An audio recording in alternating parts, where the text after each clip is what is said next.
Yo, yo, yo, yo. What's up, guys? We're Oh, live already. are we live? Jeez Yeah. Louise. Well, let me put in my headphones because that might be kind of distracting, boys and girls. Hope you're all well. Anyone watching on YouTube? We got a couple people. A couple of people. Jeez Louise, you believers. My God. Useless much? Hold on, let's have a look. So on my feed right now, I'm seeing rounders or softball, as you guys would call it. What are you guys seeing? I have they're doing the pre-fight discussion of Almeida versus Rosenstrike, just previewing the main event at the top of the card. Yeah, I'm watching on Rebecca's ESPN fault. Plus. Hold on. Are you on? Yeah, ABC? it was on. Okay. I'm on. Is this the ABC app, babe? ABC on that. Is it on ESPN Plus as well? It's on ESPN Plus. Yeah. Well, I'm gonna go to ESPN Plus. How we feeling, boys? I'm feeling great. Oh man, you see the walk-ins? Johnny Walker's looking like a goofball. Anthony looks like a killer. It's it's looking. All signs are pointing to yes. Anthony, Yep. Anthony coming out in the Charlotte basketball jersey, that really gave me like hometown kid vibes. You know what I mean? Like, I've been training in North Carolina. North Carolina is my home way more than it is Johnny Walker. Like, this is a home game for me. Well, I didn't see that bit, sadly. It's early in the morning, and well, it's not early in the morning, it's midday, let's be honest. But I've been led in bed all morning. Here we go. I've been led in bed all morning, watching the fights, drinking coffee, doing my emails, doing my usual morning routine on a Saturday. Here we go. I'm seeing Anthony Smith sparring. Yes. Yeah, he's looking good. Yeah. He is looking good. Don't want to do that though. Don't want to go to you back and accept a guillotine if possible. When I saw the pre-fight stuff, Anthony looks like a different dude than the guy that we hang out with every week. You know? Oh, for sure. Well, you go into killer mode. Do you know what I mean? He's Anthony's nice, he's thoughtful, he's polite, he's respectful. But when you're stepping in that octagon, there's got to be a mental switch. I said I had that birthday party to go to today, so I was like up in the air. I'm like, oh, the fights are on early. Great. I found out yesterday, I called the dude. Like, hey, man, how you doing? I said, what time should I get there? Thinking he'd say like 7 p.m. He goes, oh, get there about 2. I'm like, what do you mean 2? He goes, no, it's a day party. It finishes at 7. I'm like, well, I'm going to be late. Okay, just late. FYI. You know what I mean? Man, how you fellas doing today? We're doing great. Did you see the last the fight, Matt Brown? I didn't. I'm so annoyed. I had a couple of things because, as I say, we're just lastminute.com preparing presents and whatnot. Do you know what I mean? I don't want to say what it was, but I thought of something good. So we had to, we'll give them a couple of old school pictures of us. So we had to pick out the pictures and stuff. I'm like, I've got to be on a live. Hurry up, quick, because we've got to print them off and put them in a frame and stuff. You know what I mean? So no, I didn't see it. I thought it's going to go a little bit. What happened? It was pretty wild. They were just squared off, and guy went to go throw a couple punches. Matt Brown comes with an overhand right and just smokes him. One shot, walk off. It was Court McGee. It was Court McGee for the first 3 minutes, just holding him against the cage, absolutely stifling him. The moment Matt Brown got in open water, one right hand. Oh, it was beautiful. You know what? Listen, of course, beautiful. Well done to Matt Brown. I love Court McGee. I feel so bad for him. You know what I mean? Because he's such a solid dude. He really is. Let's have a look. I'm just looking on the YouTube page. How many people we got? We got 794 people watching. Thank you all for being here, ladies and gentlemen. We do appreciate you very much. First time we've done something like this. So as I say, thank you for being here. So I'm going to monitor the live chat as well and answer some questions. In the chat, I always do this when I go live on my YouTube page. In the chat, ladies and gentlemen, let us know where you're from. I do like to see that. You know what I mean? Wherever you are in the world, let us know in the comment section. And but here we have Alex Morono making the walk. What do we think here, boys? What's your predizione? I like Alex Morono, man. I've always liked Alex Morono, so we'll see what happens. Yeah, Alex Morono. Sorry, Alex, go ahead. No, please, Michael Bisping. No, please. I'm still setting up. Yeah, I mean, I don't know. There was a part of me. Yeah, there was a part of me that just I see Alex Morono's face on a poster, and it's like, oh, this is going to be a rough night for whoever he's fighting. You know what I mean? Oh, absolutely. No, Alex Morono's legit. He's the real deal. Great fighter, good skills, good kickboxing. Tim Means, though, Tim Means ain't no walk in the park either. But I'm just looking up on the wiki page. So last time out, that's right. He got stopped by Santiago Ponzinibbio. Morono, I'm talking about. Round 3. Ponzinibbio's no joke, though. What did you guys do last night? Anything fun? I mostly just work, Mike. I had a bunch of stuff to do. I started playing a new video game for a couple hours and then passed out. What was the game? I just picked up. It's an older game. It's called Darkest Dungeon, and it just is. It makes me angry. Okay, well, maybe don't play it if it makes you angry. I'm just looking in the chat. stopped. We've got New Brighton, we've got Soviet Union, we've got Stoke-on-Trent, we've got the Netherlands. Shout out, smoking a pancake in the Netherlands. Bulgaria. Can you do Finland? Oh, Finland. I don't know how to do Finland, but I think maybe they talk like this. I don't know. Scousers. All right, lads. The fucking Scousers are in the place. Yeah, mate. Hey, how good was Mike Perry the other day? Ladies and gentlemen, if you haven't seen the episode that we just put out on Thursday, you got to check that out. Anyway. Oh, Yeah, yeah. I mean, Mike Perry's a motherfucker, dude. I love that guy. Yeah, no, he's the man. He's the I man. Go on. I saw a lot of like Bisping talking to actual like guys like Mike Perry to like dogs. That's like there's just something about you guys going back and forth that I think people really enjoy, and I certainly did watching it. Yeah, no. Mike Perry, as we said on the chat, you know what I mean? It's very inspirational what he's been able to achieve. You know what I mean? Because a lot of people, and we should be talking about this right here, because here's Tim Means making his entrance. But, you know, a lot of people, they struggle. They do this, what I was saying to Mike, you know, you fight your way up to being in the premier organization in the world. Then sadly, that doesn't pan out. And then you don't know what you're going to do after that. And, you know, you can go many, many different directions. And, of course, not being in the UFC is not the end of the world. But, you know, for some fighters that don't know much else, you know what I mean? It can be not the end of the world, but end of perhaps, what's the phrase I'm looking for? The end of, like, that could be the high point in your life. Do you know what I'm saying? In terms of your career, you know what I mean? But he's been able to parlay that into something very, very successful. So I'm so proud of him. Well, I think something that like resonates with people is like, okay, this guy decided to bet on himself. You know what I mean? Like he really went all in on himself. And I think that connects with fans more than anything. Like people who are watching that love that kind of a story. And yeah, Mike Perry's probably the best example in recent years. He's kind of going the Masvidal route a little bit. Yeah. Craig Chess What do we reckon says, here then? Go on, Perry sorry. has the whole continent of Africa behind him. Yeah. We'll keep those comments to a minimum. I saw, you know, when we had Perry on, I said, anyone got any questions for him? There was a lot of things relating to that, shall we say? Yeah, man, I would imagine. Yeah. It's one of his more controversial takes. Yeah, well, he's a good dude. We've got Anthony Evans in the chat as well. Shout out to Anthony. Look at Bruce Buffer in the white tuxedo. Charlotte, you're getting the big deal. You're getting bloody Bruce Buffer looking at his finest. You want me to send Ann a link, see if he wants to hop on? No, he's on. He's doing the polls and running the fair stuff enough. and Yeah, stuff like that.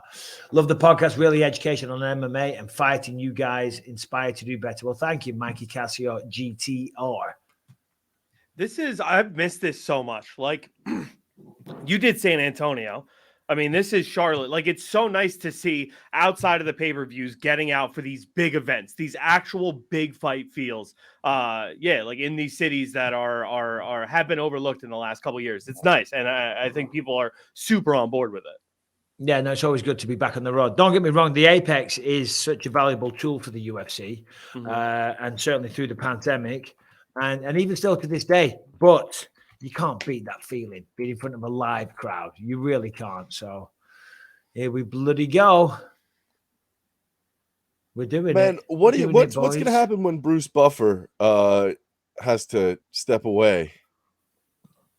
Well, that's not going to happen for a very, very long time. Let's be honest. Bruce loves what he does, the passion that he has for it. It's unbelievable. It really is. Bruce is, let me tell you, because I've known Bruce for a long time now, ever since I started fighting. He always He always had the nicest things to say to me. Do you know what I mean? He really did. He always offered advice, and he was always just a solid dude. My feed is frozen up. The link is not working too well. But no, yeah. So Bruce Buffer ain't stopping this until the wheels fall off. You know what I mean? We got some super chats. Ryan wants to know, how do you guys think Anthony wins? Love from Morocco. Well, yeah, love from Morocco. Shout out, Ryan. Hope you're well, brother. I mean, he said it best himself. He thinks he's going to catch him. He thinks he's going to put him down. And then in the scramble, he's going to lock up a submission. And that's really, you know, I'm kind of on board with that, to be honest. I do believe that. I do think Anthony's the better martial artist in general. But Johnny Walker is a problem just because of his sheer talent.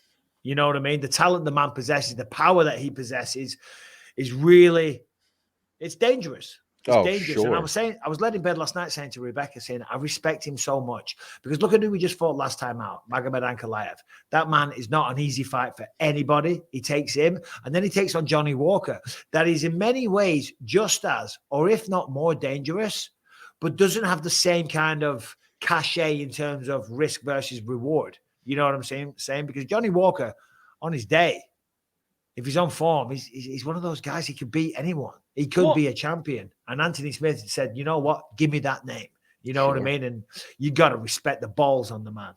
Yeah, I mean, not to take anything away from Ankalaev, but that's not a fight you walk away from being like, man, this fight is ending before the final bell. You know what I mean? An Ankalaev fight's going to be a grind, but I don't think many people go into that high level. Light heavyweights go into that saying, I'm coming back with my shield or on it.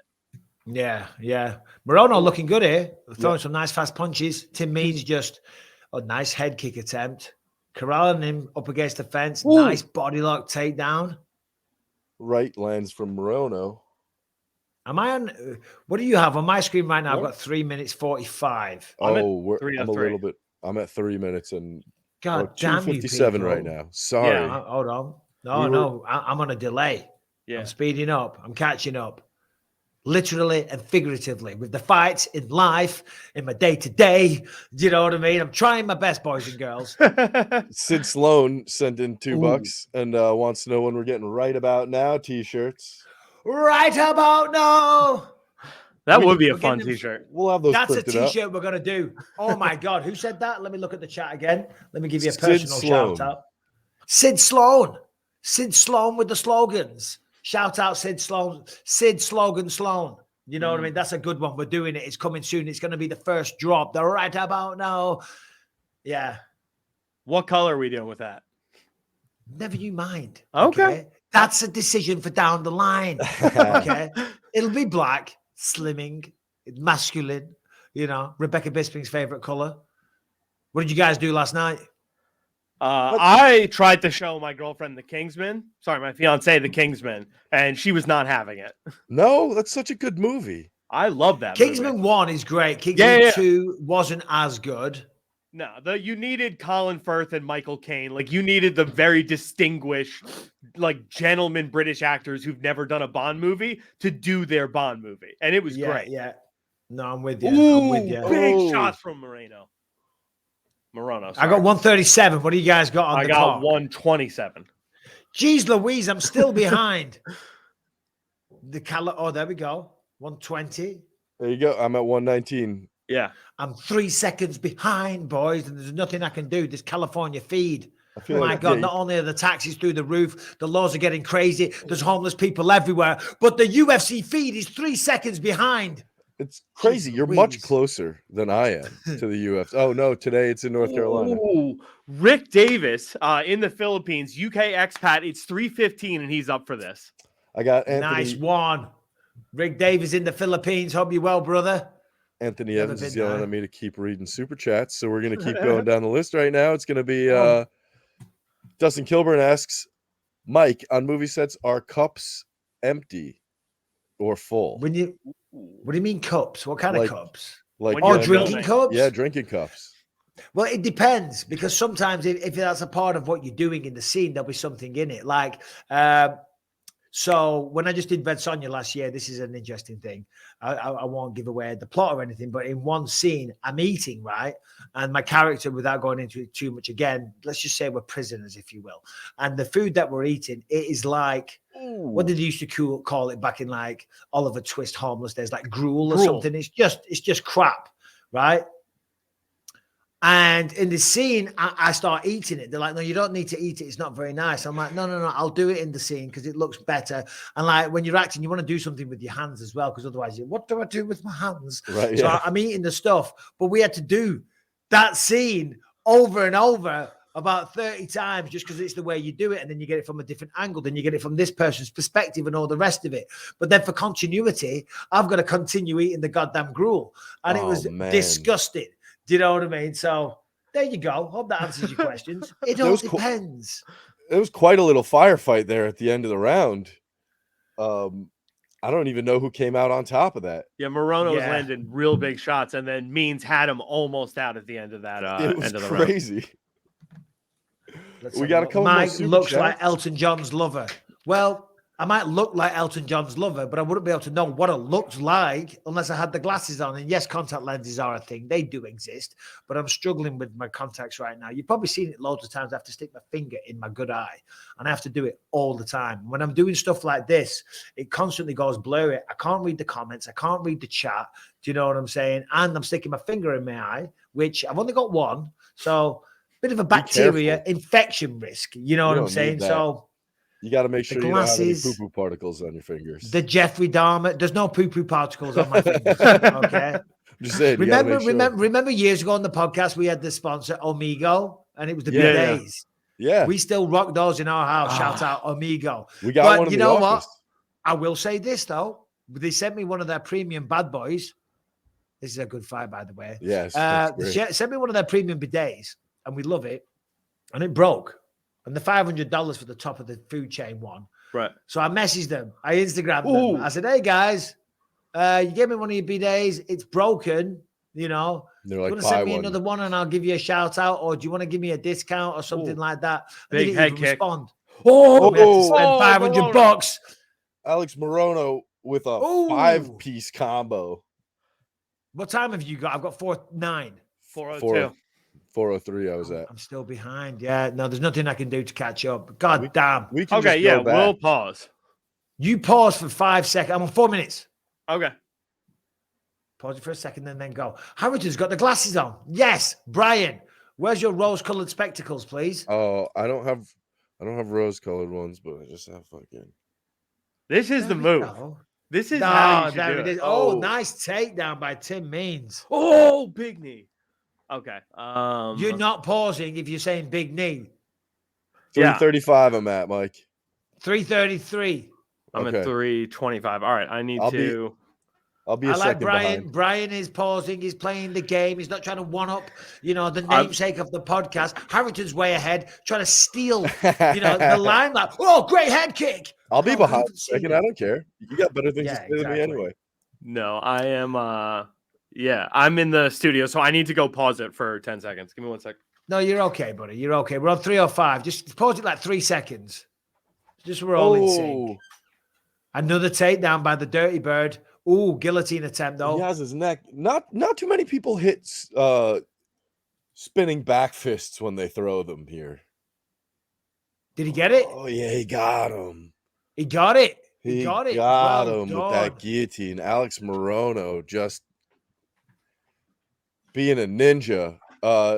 Title. We got Rick Davies sent in $1.99. Rick Davies sent in. Well, I don't know what that is. What's the P? Philippines. 55 Philippines yeah, dollars. He's the one who's up at 3 a.m. from the Philippines. David F sends in a couple bucks too. Angela Cruz asks, title fight after if big win or one more. I would imagine he means he means. Yeah. Angel Cruz. I'm sorry, bud. Well, shout out to Angel Cruz, and we'll get to that in just a second. But look at this guillotine here. Perfect. Nice technique. He's kind of on his side. Then he switches to full guard. That gives you more torque on it. The one leg over the top, you can get a guillotine like that. But when you get full guard, way more pressure, way more torque on the choke. In regards to Anthony getting a title fight, I mean, listen, if he beats Johnny Walker prior to Ankalaev, he was on a 3-fight win streak, so it's there. However, the thing is, Jamal Hill probably going to fight Yuri Prohaska. We don't know when that's going to go down. I saw an Instagram post. It's a rumor that it might happen sometime in the summer. So who knows? Maybe he might need one more if he wants to stay active, but we'll see how it plays out. That's fair enough. Andrew Shepard sends in, was that 5? Was that Italian? Is that what that is? Where are you seeing all this? Euro? This thing on mine. On the right side of the screen, you got the chat on the right side of the screen. Yeah, of no, StreamYard. I'm not on StreamYard. I have Clubber Watson, huge fan, Bisping. Love watching you fight in the UK, even driving from London to Manchester in the middle of the night for Henderson. Love the energy. Let's hope for Smith to get back on track. Absolutely, guys. Clubber Watson. Absolutely. Andrew Shout out Shepard. Clubber Watson. Yeah, thank you, buddy. I appreciate that. Huge fan. Love watching you fight in the middle of the night. Yeah, that was a crazy one for Dan Henderson. It was 4 or 5 o'clock in the morning. I thought no one's going to show up to this. I'm doomed. I'll get my one pay-per-view fight in the UK, and they put it at 5 o'clock in the morning. No one's going to show up. Sold out in 6 seconds. So, to you, Clubber Watson, and to everyone else that showed up, cheers, guys. There we go. In the Believe You Me glass. Hold on. Oh, it is sweet. a Believe You Me glass. You're getting all the sweet test swag. amber nectar. Well done, Clubber Watson. I appreciate you, buddy. So, man. Andrew Shepard and Starstruck, big fans of me and Harrington. Thanks, friends. He loves the BYM podcast. Love from Ireland. Well, shout out to you and Bloody Harrington. Then I guess I'm invisible, but whatever. It's all right. Oh, come on. Yeah, I mean they come for Bisping and they're like, all right, these guys can hang. They're all right. They can stay. They can stay. Yeah. We're cool with them. I've still got so many bloody windows open. This is the thing. I did this all last minute. I've got windows open galore. I've got one window with the fights. I've got one window with the YouTube. I've got one window with the StreamYard. I've got the chat popped out. Now I've lost some. I have my Wikipedia page open so I can look at their records as we go. Yeah. Let's have a listen to what he's saying. Can you hear that? Yeah, not from your side. I got it in my cans though. So you can't hear what I'm hearing now? I don't believe I can. Well, that's good. That's good because I don't want it to get onto the stream and get us taken down. Yeah. Ooh. Yeah, so it's Oh, please. I was just going to say that was really nicely timed by Tim Means, though. He goes under the spinning back fist, shoots the double leg, gets it, and then Alex Morono. I mean, that is great reflexes from spinning a spinning back fist to then go to a guillotine as he's taken down. I mean, that is some really high-level reactions. So, is that the next step in the evolution? They used to say you don't throw spinning stuff, but it's you need to be able to chain submissions off the spinning stuff if that's the route you're going to go.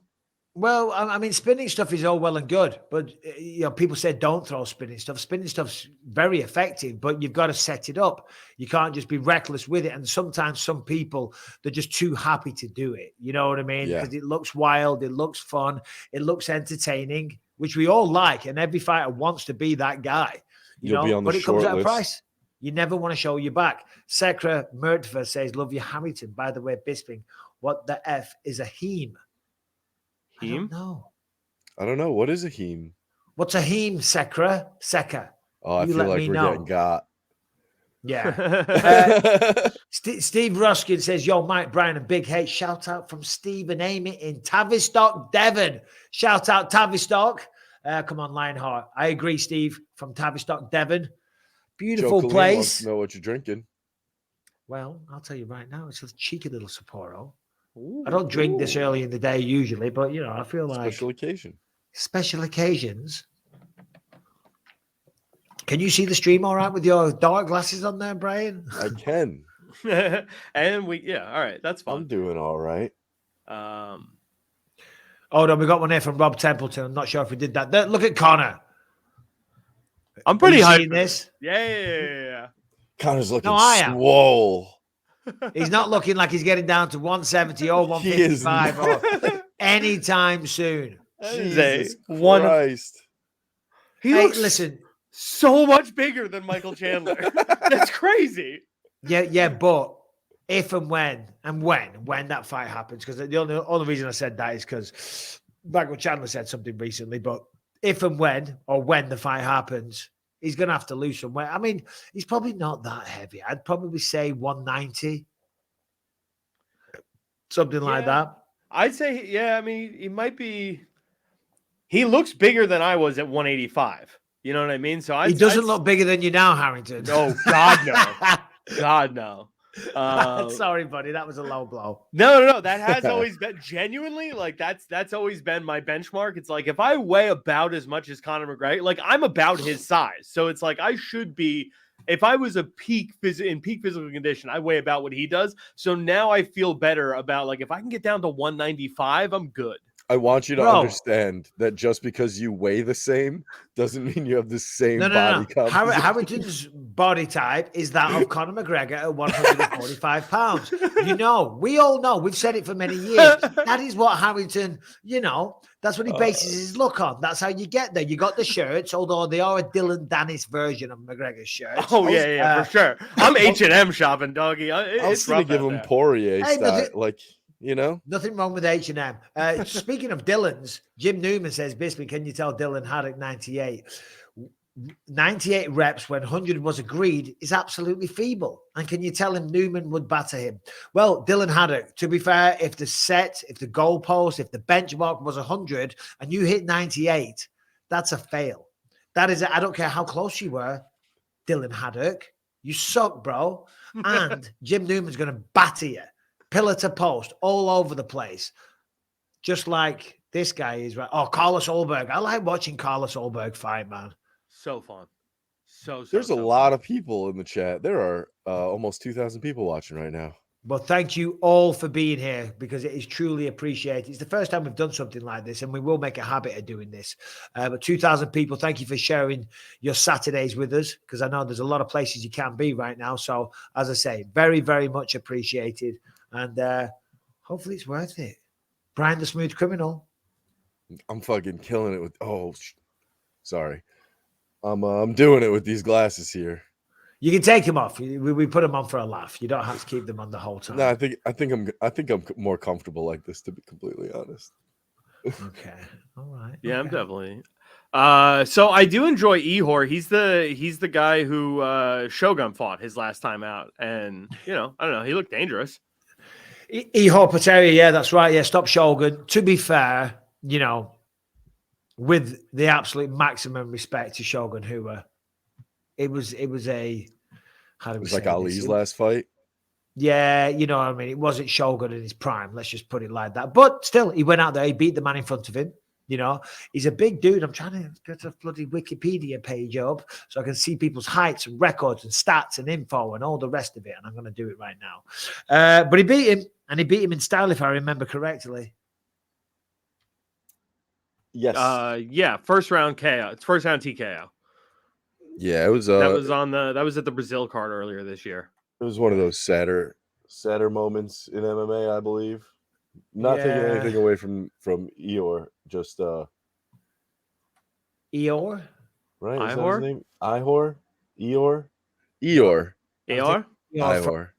What was it called? Winnie the Pooh. Yeah. He's from Ukraine. How do you say that one? Ihor Potieria. Ihor. That's Italy. Ihor Potieria. Love the podcast this week. Mike Perry is the man. Could you see him returning to the UFC someday?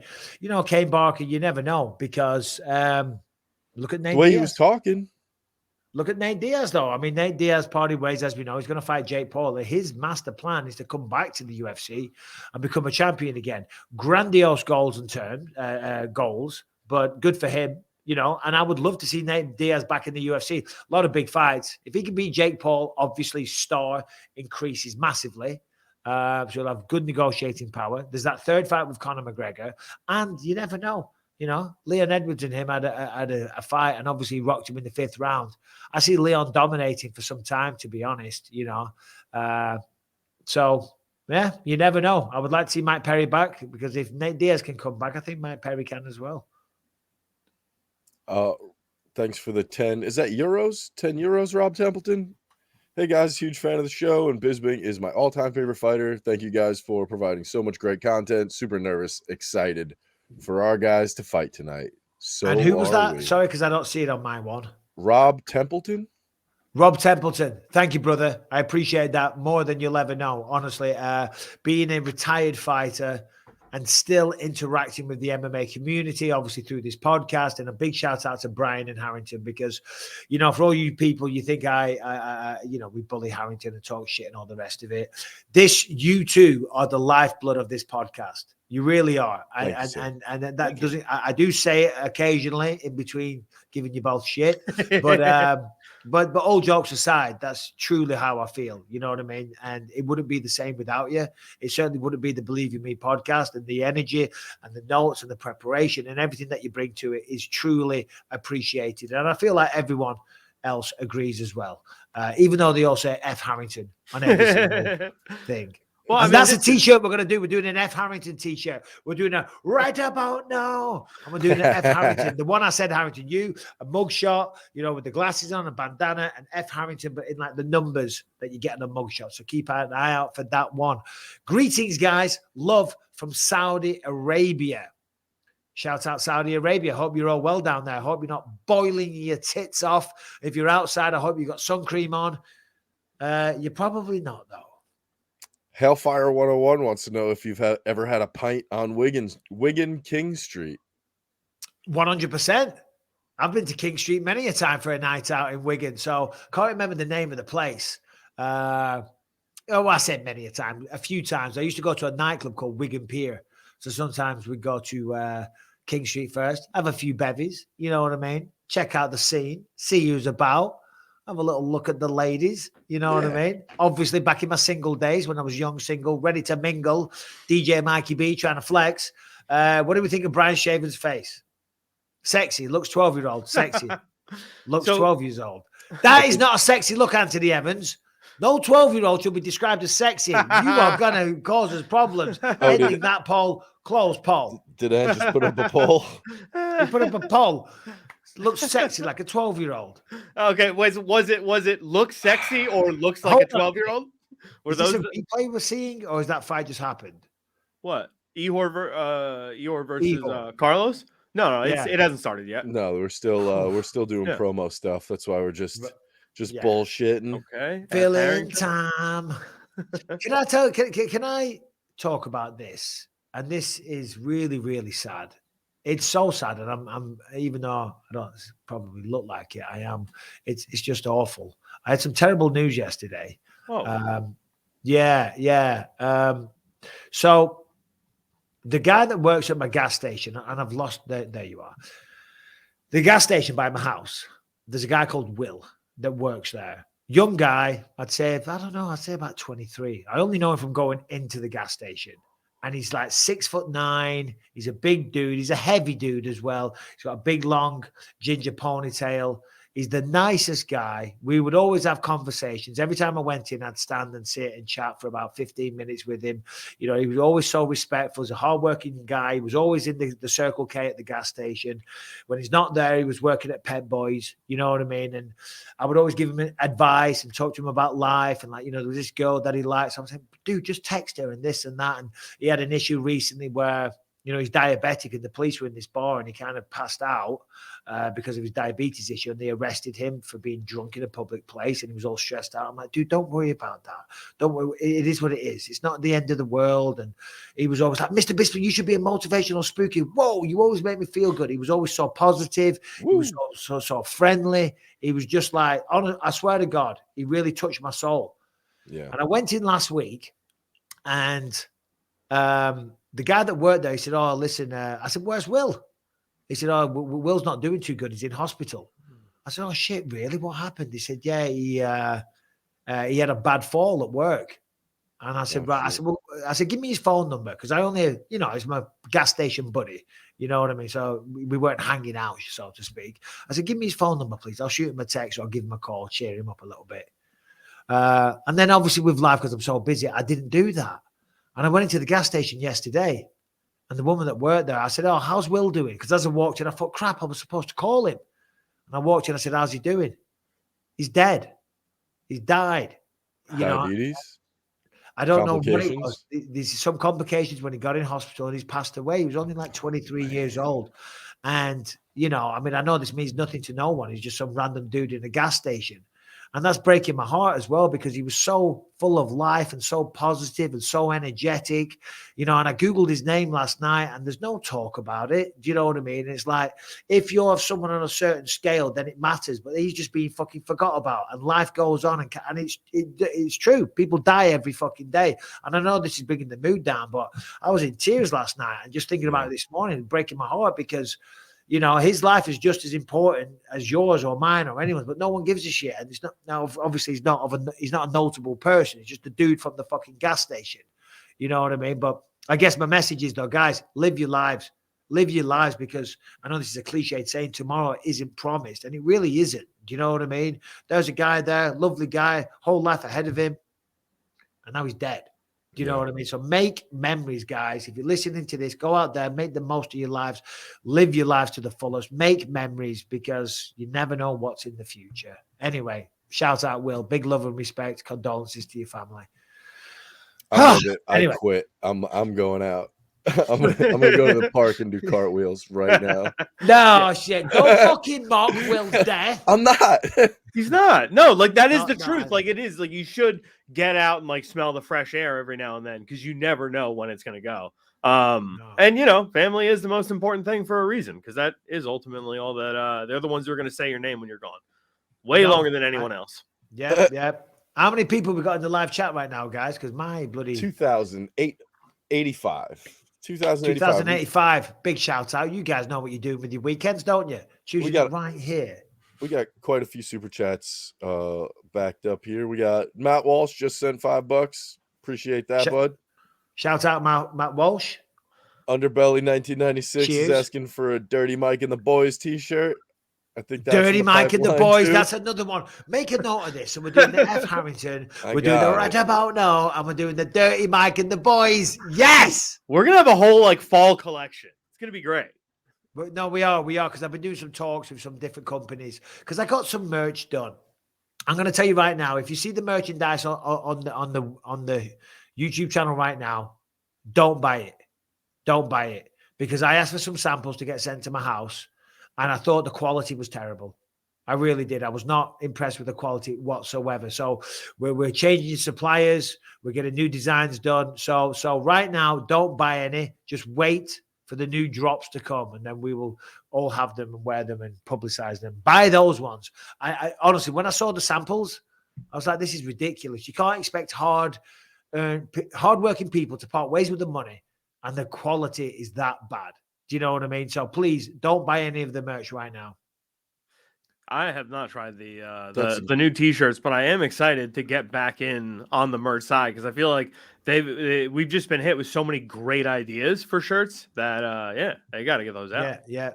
Oh, Bisping's glasses inspired by Dharma. No, they're not. Okay. Unable to play this video. Oh my God. Oh, on your side? Yeah. All right, I'll go pause again.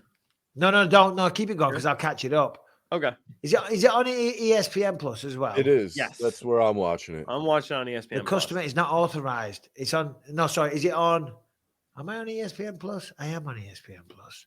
Talk amongst yourself, boys. Oh, you probably need to put in your cable information, like your DirecTV information again. Hey, back. Oh, she might be in the shower. Oh, we got problems, guys. Throw some questions at me, boys, while I fiddle about like a total boomer in the background. Hey, guys from Barnsley, did Harrington get that shirt from Jeff Molina? I don't know who Jeff Molina is. Do you? Yeah, he's a UFC fighter, isn't it? Jeff Molina. Yeah. All right. Well, now I feel like a buffoon. You I'm look not like a buffoon. I do, but I honestly, all right, it's what fits me right now. Fight starting. It's paused again. Yeah, it is. I see him walking out, and now it's doing the circle thing to refresh. Oh man. Oh God, my lord.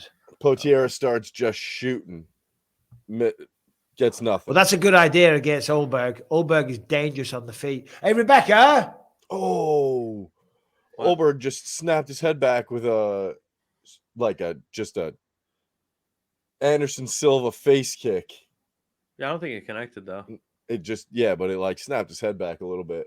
All right, I'm on 423. I'm on. Okay, you're ahead of me. Even nice. Yeah, same. All right. 420. At least now I've got a feed. Some kind of bloody fight companion. This is, my God. That's all right. See, this is the thing. People go, "Oh, Bisping didn't do this. Bisping didn't do that. He thinks he's big time." No, I'm useless. Okay, I can fight people in an octagon. I can talk about fights in the octagon. Other than that, you know what I mean? It's like nothing's intentional. It's just that I suck. No, come on. You run this whole podcast. It's called self-deprecating humor. That's all it is. I know I'm the shit. I get it. So Ulberg has really been growing into his own lately. Obviously, he had some mixed results when he first came here. He had so much potential. On the Contender, he looked fantastic. It's paused again. My feed is doing my fucking head in. Yeah, I think he had one loss to Kennedy and Zechiku. Right. And then now he's on a 3-fight win streak. Right. Doing fantastic. Yeah, I think Eeyore 1-1 in the UFC so far. Has the TKO victory over Shogun. Oh, big shot.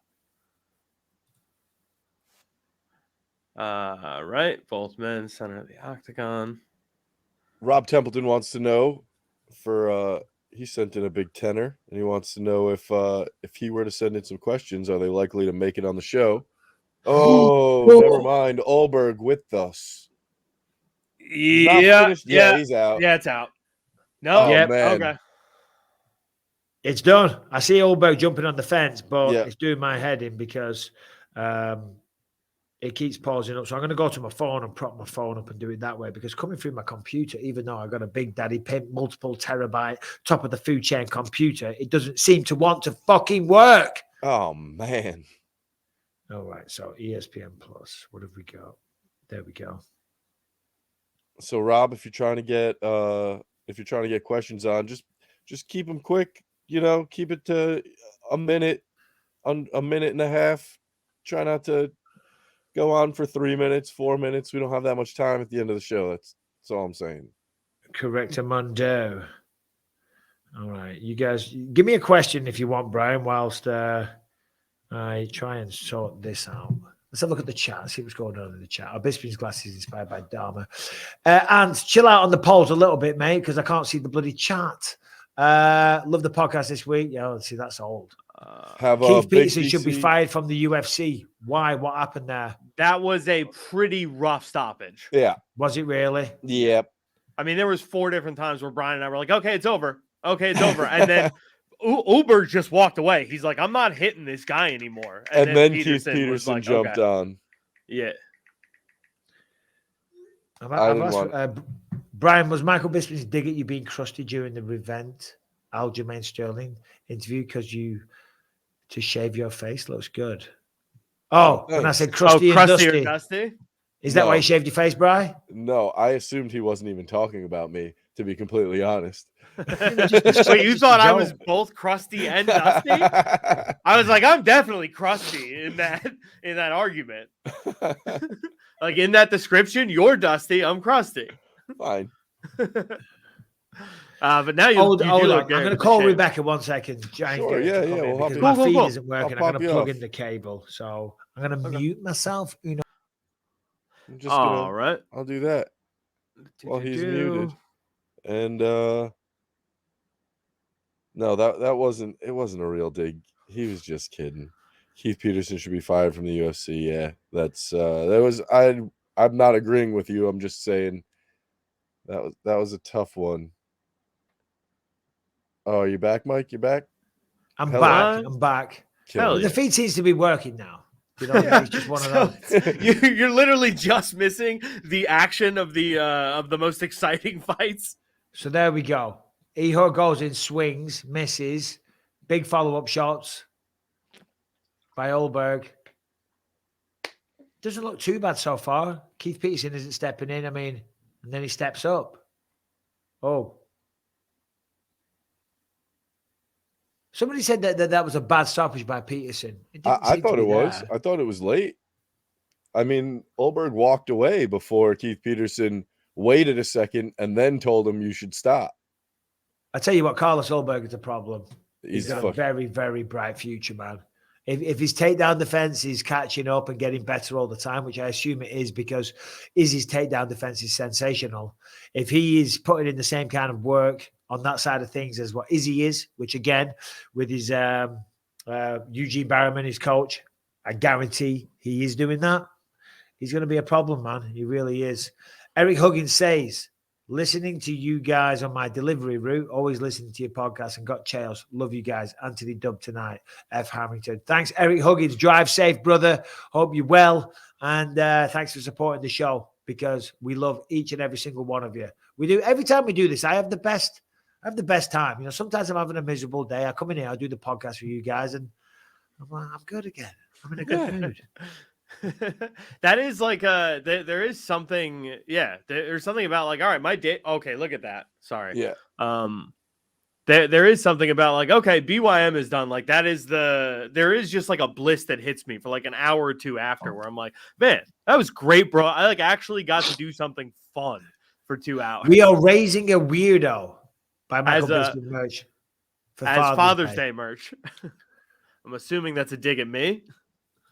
Oh, that's not nice. Michael, you never told the story about how I met my wife. I think I've told that probably about 1 million times. Now's not the time, but I will tell that story soon.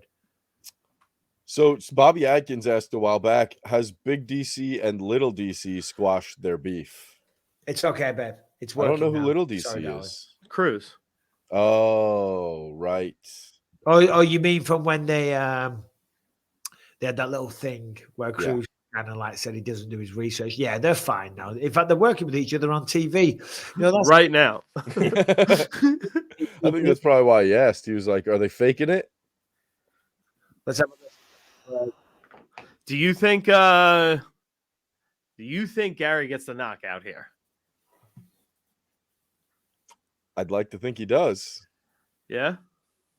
I'm actually thanks to God. I know there's a lot of religious people out there. There is, so I don't want to offend anyone, and I respect everyone's beliefs. But if there is a God, like, I don't think he has a favorite in the MMA fight. I don't think he's like, you know what? Tonight I'm going to give it to Oldberg. I'm going to twitch my nose. It's done. Boom, Oldberg. No, man. What I get from that is that God definitely likes Oldberg way more than the other dude. Well, he likes Oldberg a lot, doesn't he? Because he's got the 6'4" model looks, you know, ripped to bits, world-class skills. Yeah, he's favored him big time. God loves him way more. Yeah. Mohamed Mahdi says, Matt, your career means so much to me. I struggled with mental health, and seeing your career helped me to believe in myself. 8 amateur boxing fights later, I'm a Golden Gloves champion up in Alberta. Hell yeah, Mohamed, well done, brother. Well done. That's awesome, man. And thank you for the kind words. But yeah, keep going, brother. 8 amateur fights. As long as you're enjoying yourself, be safe, wear headgear when you're sparring and all that stuff. But keep going, brother. And keep me updated. Keep sending in comments and stuff like that. Keep us in the loop, please. Okay, I don't even want to read that one. No, someone says it. No, the BYM regarding we are raising a weirdo t-shirt. Okay. Someone says, no, the BM episode with Jesse on Fire, Michael told the story of how his son was eating cereal with a fork. And he said, he told Rebecca, we are raising a weirdo. Yeah, he doesn't do it anymore because he didn't really have cereal too much. But yeah, she was allowing him to bloody, you know, eat breakfast with a cereal with a fork. Can't tell which no one does. All right, anyway, let's talk about this real quick. Ian Gary versus Daniel Rodriguez. That's the fight that's coming up now, right? It is. It is. This is. I'm really, really interested in this one. Ian Gary has proven to be, you know, the potential of something special. He certainly believes in himself. Some may say cocky. He is cocky, but he's having a laugh. I don't know if you saw him last night or the night before the weigh-ins. He was putting pizza boxes outside D-Rod's door. knocking so on the door. funny, dude. Yeah. He's got a good sense of humor. He's cocky, but listen, you're supposed to be. I think he's still undefeated, right? So, but against D-Rod, this is a step up. Yeah, he's 11-0. Last time out, fought Son Kenan. Got clipped in the first round, almost finished, but came back and got a stoppage in the third round. Daniel Rodriguez, it's a tough fight. It's definitely a step up from some of the other opposition he's fought. So I am genuinely intrigued in this fight. But look at how crisp and sharp his striking is. Yeah, so that's why I was asking. Like, do you think he's gonna find the KO here? Because he's a massive favorite. But I feel like that's always my question heading into an Ian Gary fight so far is like not whether or not he can get the job done, it's whether or not he's gonna get the finish. Well, I mean, he's Sorry. stepping up in competition, though. You know what I mean? No disrespect to some of his previous opponents. You know, like Gabriel Green, we saw him earlier tonight just get knocked out. That's true. In what was one of the worst game plans ever. And Gabe Green's a tough guy. He's a tough guy. I'm not talking bad about him. In fact, I put a tweet out earlier. That is why strategy is an important aspect of mixed martial arts. The way he fought his opponent in those opening seconds was like it was the final 10 seconds of the fight and he was behind on the scorecards. You can't fight like that. So anyway, going back to Ian Gary, this is a step up. Daniel Rodriguez is good on the feet. He's tough. He hits hard. So I'm genuinely curious about this fight, you know, because it will answer a lot of questions. If Ian Gary can go out there and smoke D-Rod, then it says, hey, we got something special, and this guy is on the right path, and the trajectory is towards being a serious contender one day. But we'll see what happens. I'm worried that Ian Gary keeps his chin too high. A lot. I mean, it does happen. How many people's in the chat, Brian? I can't seem to see it on my feed. 2,486 people are watching us right now. Right about now, your 2,000 and your 400s and your 86ers. It's quite a few. You know, I got to stop doing that because everyone tells me it's racist. I'm not being racist. You know, last night I was watching a comedian and I'm not even going to say it. I was watching a comedian last night and he was doing a bloody accent of bloody Italians, Spanish, Germans, every part of England. He was doing Irish. He was mocking the Northern Irish accent, you know, and then he did a bit for about 20 minutes about how he looks Asian. There was not an Asian accent to be seen. Do you know what I mean? And I get it. Do you know what I mean? And I get it. It's like, guys, everyone just needs to fucking lighten up, you know. Anyway, whatever. Moving on let's go back to the fights before I get cancelled. My God. Oh, man, I want to know who this comic is now so bad. Michael McIntyre from the UK. Gary is boring, says JP. Ian Gary is not. He's far from boring, man. That's trash. It's crazy to say, I think. I'm not discounting your opinion, but I think it's wrong. Yeah. Let's have a look here. Brian was Michael. Oh, we did that one already. We got any other super chats we haven't got to, Brian? I believe we do have quite a few. I need to find you again. Oh, there it is. All right. So we got Craig. C. Johnston says, here's 5, just won big money on Morono. Please give some to Will's family. Oh, Matthew Robertson. You know, I'm going to go to his funeral. Yeah, nice. Because when I went in the gas station, check this out as well. And the woman that told me that he died said his mother wants your phone number if that's okay, because he spoke about you all the time and what a big impact it had on his life. And again, that just broke my heart. So yeah, hopefully I'll go to his family, his funeral and say a few words. Anyway, sorry, go on, Brian. Matthew Robertson sent 10 in. Speaking of memories, Bisping, watching you spark Rockhold at 6 a.m. is a fond one. Cheers for the podcast, lads. And Howie. Who said that? This is Matt Robertson. Howie? Is that Howie, man? All right, cool. It's Andy talking Newcastle pet red. Howie, man? Howie, the lads? Thank you, Matt Robinson, man. Because I figured that was a sign I didn't know. I can't do my Geordie accent, man. I've been out in the the States for too long. You know what I mean? I have. I used to be able to do good regional accents, and now I've lived in America for so long. It's dipping. You just hit on this next one, Stacey Youngren. You know what I mean? Needs to be merch, please. We need to get a hat that says, like, you know what I mean? Ant Evans, if you're in the background, we need a list of these because you're right. You know what I mean? I'm writing them down. We need the F. Harrington. We need what was the other ones right about now? Dirty Mike and the Boys. Right about now, Dirty Mike and the Boys. No man alive. Peace mode. No man alive can beat me, can beat Ian Gary, can beat my son. No man alive. Irish Sam sends in 250 just for funsies. I appreciate you, Sam. Big up, Sam. Oh. That'll be a nice little pint for the boys, for Dirty Mike and the Boys. Irish Sam made it. That's cool. Bobby Atkins, thoughts on Big Tom's return against Tybura. We did talk Very, about this very on the last excited. episode. Very excited for Tom Aspinall. I mean, Marcin Tybura, A, nice guy. 2, great fighter. 3, tough matchup. I'm commentating the fight, so I don't want to, you know what I mean? I can't give predictions and things like that, but I have spoken very publicly many times about the bright future that I believe Tom Aspinall is going to have. You know, but you got to get it done on the main stage. He's coming back after an injury, right back into another main event. That's 3 main events in a row for him. So that, I mean, that shows. Harrington disappeared for a second, but the wrong Frank, the guy who makes all the art for the show, that's Francis over here. He wants to know, how would Harrington fare against boxing Schaub? This is a crazy question. And I get asked this in the YouTube live chats all the time. People are like, how do you think you and Harrington would do against Brendan Schaub? You know what the answer to that is? He would murder us easy with no hands. That's the question. That's like the real answer. Yes, it is. People in the chat saying, what am I drinking today? This is it's a Sapporo.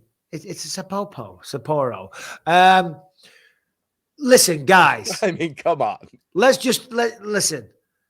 I feel for Brendan Schaub. The man gets so much hate. Do you know what I mean? He puts himself out there, granted. You know, he does a lot of content. So therefore, you know, he's a successful dude. And I get that he might have hijacked his way into the comedy scene and all the rest of it because he's friends with Rogan and all the rest of it. Don't be mad because you're not cool enough to be friends with Rogan, strange. You can't hate the man for being successful. Do you know what I mean? And the reality is, he's 6'4". He was a heavyweight. He was a decent fighter in mixed martial arts. He's a black belt in Brazilian Jiu-Jitsu. Dicey on that one, but apparently so. It'd be a problem for most men on planet Earth, you know, even in his tight jeans. I bet you they're those stretchy tight jeans that Jocko sells. I like some tight jeans, though. I'm not gonna lie. So you know, damn, I gotta get back. I told the story. Okay. Ian, Gary, and D-Rod. When I was in 2007, I was in a training camp in Big Bear with Quinton Rampage Jackson. There was Rampage fighting Dan Henderson. There was Chet Congo fighting Mirko Krokop, and I was fighting Matt Hamill. And it was a super camp. We had so many people up there. Juanito Ibarra, Rampage's manager at the time, put on this camp in Big Bear, California. I'd never been there before. I flew out there. I was like, wow, this place is amazing. We had Brandon, the Truth Vera. We had so many talented fighters up there. And I remember I walked in one day and there was this guy from Omaha, Nebraska, not Anthony Smith. And I walked in, it was this big dude that was helping sparring. And he goes, hey, man, Mike, those jeans are tight, bro. I was like, oh, really? You like those? Oh, thanks. He said, nah, those are tight. Like, oh. I thought he was like saying, oh, those are tight. They're nice jeans. But it's called style, boys and girls. Yeah, we got super chats, Brian. Read out the super chats. We got a bunch. Mikey, any chance to get the schmo on the show would be great to hear life as an MMA journalist as opposed to a fighter. Great product. Come on, Smith. Kristen Howells. Good idea. We will get the schmo. Continue. Joe Dylan Terrell, buzzing to see Anthony get the W tonight. Also wanted to say thanks to all the BYM crew for the weekly entertainment on the pod. Much love from Cork Island. My grandfather is from Cork Island. So is mine. Beautiful place. Beautiful place. Casey. Is your grandfather from Cork Island as well? Yeah. We could very well be related. Your mic is super low, Harrington. Okay. Casey, shout out Casey, says, why do you think the UFC hasn't come to Wales yet? My fan way. Why the UFC hasn't come to Wales yet? Can't do a Welsh accent. Big stadium with a roof. It will be as big as the Audi Stadium show. Also, F. Harrington. Well, Casey, I'm going to tell you something now that's going to really annoy you. When I was offered the fight against Dan Henderson at UFC 204, my first title defense, Dana White called me up on the Monday morning after the fight, him and Lorenzo Fertitta, and they said, we're thinking you versus Henderson. Where do you want to do it? Do you want to do it in Manchester or do you want to do it at the Millennium Stadium in Cardiff? And I'm sorry, Casey, I can't do a Welsh accent and I couldn't do the fight in Wales either because it's Manchester, baby. I had to go there. So it will happen eventually one day. What else we got, Bri? Sue Kimberly's just sending in $2 for the fun of it. Appreciate you very much. AJ. Sue Kimbers. Thank you, Sue Kimbers. AJ, who's in the chat every episode without fail, asks, Brian, are we finally live? Yes, sir, we are actually finally This live. is it. This is it. Because I see that all the time. People go, is this live? This isn't live. It's like, bro, it's a pre-recorded podcast. We drop it at 9 p.m. Pacific every single time. And we love each and every single one of you. But this is live. Yeah, it's a running joke. We just I hit people with it occasionally in the chat as well. I just, hey, are we live right now? What's happening? J Jack family says, do you know my name yet? Anthony Smith shirt for merch. Good idea. Write it down, please. Add it to the list. We got these coming. Do you know my name yet? Peace Mode says, no man alive can beat my son. No man alive. That's going to be another t-shirt. We're going to do a no man alive. We're probably gonna have to get into some litigious arguments with the family, with the Fury family over No, that. I'm sorry. The Furies do not own the copyright. No man alive.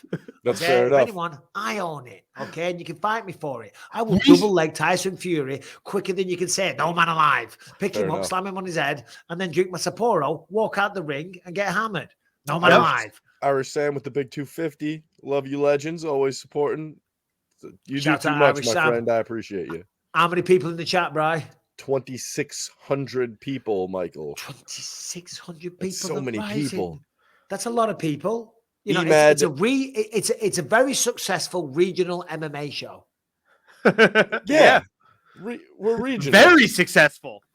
Yeah. Like, 2,600? when I Everybody's fought at regional. Cage Rage, I don't know if there was 2,600 people there. There might have been about that. So Yeah. big up yourselves. Emad Gariba sends in 250 just for funsies. Appreciate you very much. We like the funsies. Thank you. Nathan Short says, hey guys, UFC back in Sydney at Kudos Arena in November. Will we see you all there? Probably not. Probably not from me as well. James Adams says, hey guys, kept the samurai sword and mounted it in the bedroom. Nice. Wife wasn't happy. Harrington looking like Alan from The Hangover. You do look a bit like that. Here's Ian Gary making the walk real quick before the fight starts. Lucas's birthday tomorrow. Mother's Day tomorrow. My friend's 50th today. A lot of party activities. Lucas is 13 tomorrow. Okay. I'll be honest. He's I don't want to say spoiled, but he's got everything you can possibly have. So he's like, what do we get him? And he wants a samurai sword for his birthday. So I've bought him a katana, right? I bought him a katana. Rebecca is not happy because I just went ahead and ordered it when I was away in Tenerife. And she's like, what are you doing? I'm like, I would have. In fact, my dad got me a samurai sword from like a second-hand shop when I was a kid. It wasn't sharp. You know what I mean? You couldn't cut anything on it. But what do we reckon to that? Is Rebecca right or am I in the wrong? Oh, I'm seeing Lucas Bisping in the chat says, oh my God, I'm so excited. I'm kidding. Don't say that. Don't say that. We will do a Rebecca t-shirt, Frank Williamson.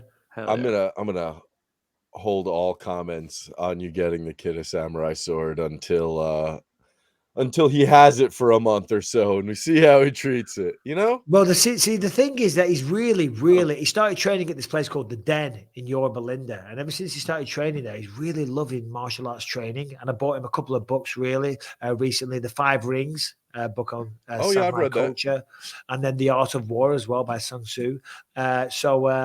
And he's loving those, and he's into Japanese culture. And he's like, Dad, I would love a samurai sword. So I got him a stand and a samurai sword. I better keep it down because he might be in the other room. There you go. I noticed that like the one of the coolest things that I've ever done as a result of working on the show, and I really appreciate this to this day, is getting to go and check out Ruka. Right, like getting to go into that training. So that was so cool. It was one of the coolest things I've ever done. Inside there was like weapons training, and like the I saw somebody who was doing it who was saying like, yeah, that is the natural progression. Like I'd like to learn a little bit of something with every martial art because I can, and it's like, oh yeah, that sounds so cool. Yeah. So the guy that you're talking about there, and I mentioned the Den training center. The head coach at the Den and the owner is a guy called Ben Jones, who trains some UFC fighters, Curtis Millender amongst others, and he is a long time pupil of Eric Paulson. And Eric Paulson is who was in the gym doing the weapons training. And you're right, Harrington, because when I was there, I said to Eric Paulson, because obviously I'm not going to fight anymore, but I'd still like to learn and extend my repertoire and, you know, whatever. And I thought doing a little bit of weapons training is fun and it keeps you active. And I'm like, you know, you're going to see me with the batons and the nunchucks and the fucking samurai swords. I'll be chopping heads off all over the place. Add All that right, to first your live acting resume. Oh, exactly. There we go. Lewis Wilkinson, first live chat for me, boys. Great to watch fights with you at a good time here in London. I know that is a great point as well. In the UK, it's not by design, but to be an MMA fan with the live fights, the pay-per-views, it's really hard, man. It's 5, 6 o'clock in the morning, and it just destroys your Sunday. This is on at a good time. So shout out to everyone in the UK that's watching along live right now. We're about to get D-Rod and now Ian Gary going live. I'm excited for this one. What's your pick, boys? I got Ian Gary. I like Ian Gary as well.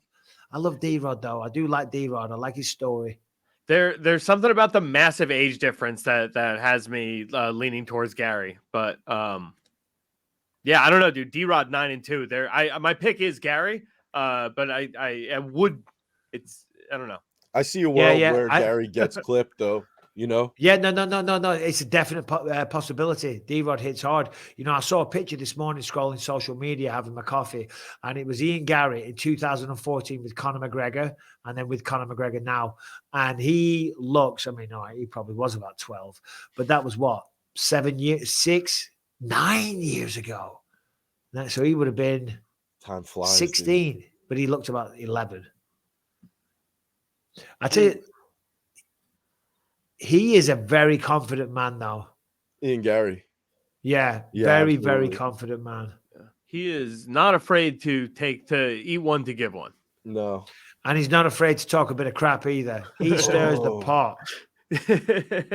Yeah, there was I think you were saying earlier with the pizzas, man. He is you know, mixing it up, getting threatened, mixing it up with a fan. Southpaw power shots look weird. Ooh. Has the fight started for you boys? Oh, yes, sir. We're at 3 minutes and 35 seconds. Oh, my God. What's going on?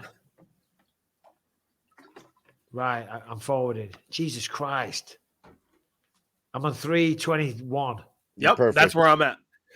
Jeez, this bloody feed is pissing me off. Right. So I missed the first 2 minutes. Ooh. You just missed a lot of probing. There. Just a lot of probing. Yeah, so nothing really has happened yet.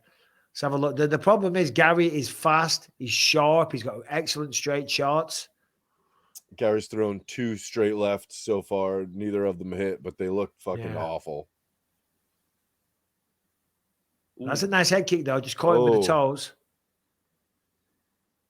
Seems like D-Rod is a step or 2 behind. Oh, Ian Gary with the 1-2. That left came overhead. Came over the top there. What time you got on the fights? 2 minutes. 2:35. Okay, good. And Gary gets caught. Okay. A lot of the time, though, D-Rod is swinging at fresh air a little bit. Neither man landed particularly flush yet, though. But they're trying. They're both swinging. Shin, baby. Wild head kick by Ian Gary. Done. He's hurt. This could be it. This could be it. He's going to get up. D-Rod's going to get. He can't lie there. He's going to get back to his feet. The referee's going to stop it. Yeah, of course, there it is. Wow. That head kick was solid. That's one of the best head kicks I've seen connect. That was wild. I would have gone that far, but it was a beautiful head kick. Hey, first round stoppage against D-Rod. I mean, come on, man. Take a bow. That was fantastic. Lived up to the hype. He's talked a lot of shit. You know, he's talked about how he's going to be great. And so far, so good. He's backed it up every single time. Well done, Ian Gary. That was sensational. And he's getting better as he goes, right? When he was settling for decisions, he's finding the knockouts now. He's probing his opponent. He got D-Rod to get that hand drop low for that perfect kick and jumping on with a real killer instinct now. Let's have a look. Here, the replay. Oh, man. Yep, that's shin on chin, but more shin on back of the head, really. Yeah, I just like saying shin on chin because it rhymes. But when it wraps around the back of the head like this, look, boom, when the foot goes around the back of the head, that means the shin is connecting on the neck and the chin a little bit and the jaw. Let's have another look here. And he's leaning into it. Oh man. Oh yeah, so that was the neck, all across the jaw. Beautiful shot. I'm sure that just Beautiful shot. makes your body not want to do shit anymore. I mean, fair play. Fair Yeah. play to him. Oh man. That was perfectly timed. I mean, I don't know. I said it earlier. It felt like D-Rod was just a step behind. Anytime Gary went first, he was landing, and D-Rod was, like you said, swinging in fresh air coming back. Anytime D-Rod led, I don't think much got home other than leg kicks. All right, we've got some super chats here. We'll just do these while we have some commercial breaks. From Frank Gunstein says, when Anthony wins, is it all set for him to join the stream? Harrington, congrats on being a dad. Best thing in the world. You want her to do MMA. It's not set up for Anthony to do that. Did you send him a link, Brian? I believe I did. And if I didn't, I'll throw one into his email right now. What we'll do is we won't say, just shoot him a link right now. And then if he wins, we'll I'll shoot him a text to jump on. But obviously we'll wait and see what happens with Frankenstein. Harrington doesn't even do MMA. So I don't think his kid's going to do that. I'm going to have my baby girl learn jiu-jitsu for sure. It's the best thing to do for a girl. They got to do jiu-jitsu. 100%. Trashed mouth. Love the BYM crew. Keep it up. Let's go, Anthony. You're right. Would love to see Jason Herzog, Cutman Tate, or John Anik again on the podcast. Love you guys, F. Harrington. Yay, good shouts. You know, Jason Herzog is actually a very interesting guy to speak to. I was locked in a sauna with him recently in Kansas City.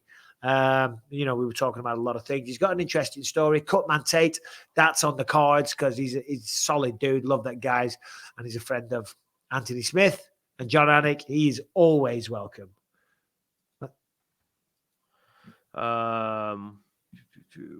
Bisping, thanks for the picture at UFC San Diego from Manny SoCal. Annie SoCal, thank you. Hey, well done to you, Gary, man. That is really living up to everything that he said. You know, because when you go out there and you talk that much crap, you know, and you big yourself up, which of course you're supposed to do. But then to back it up that way, it's pretty special, man. Well done. Yeah. Let's have a listen. Hold on. Pulling it up. Let's see what he says. 7 wins by knockout.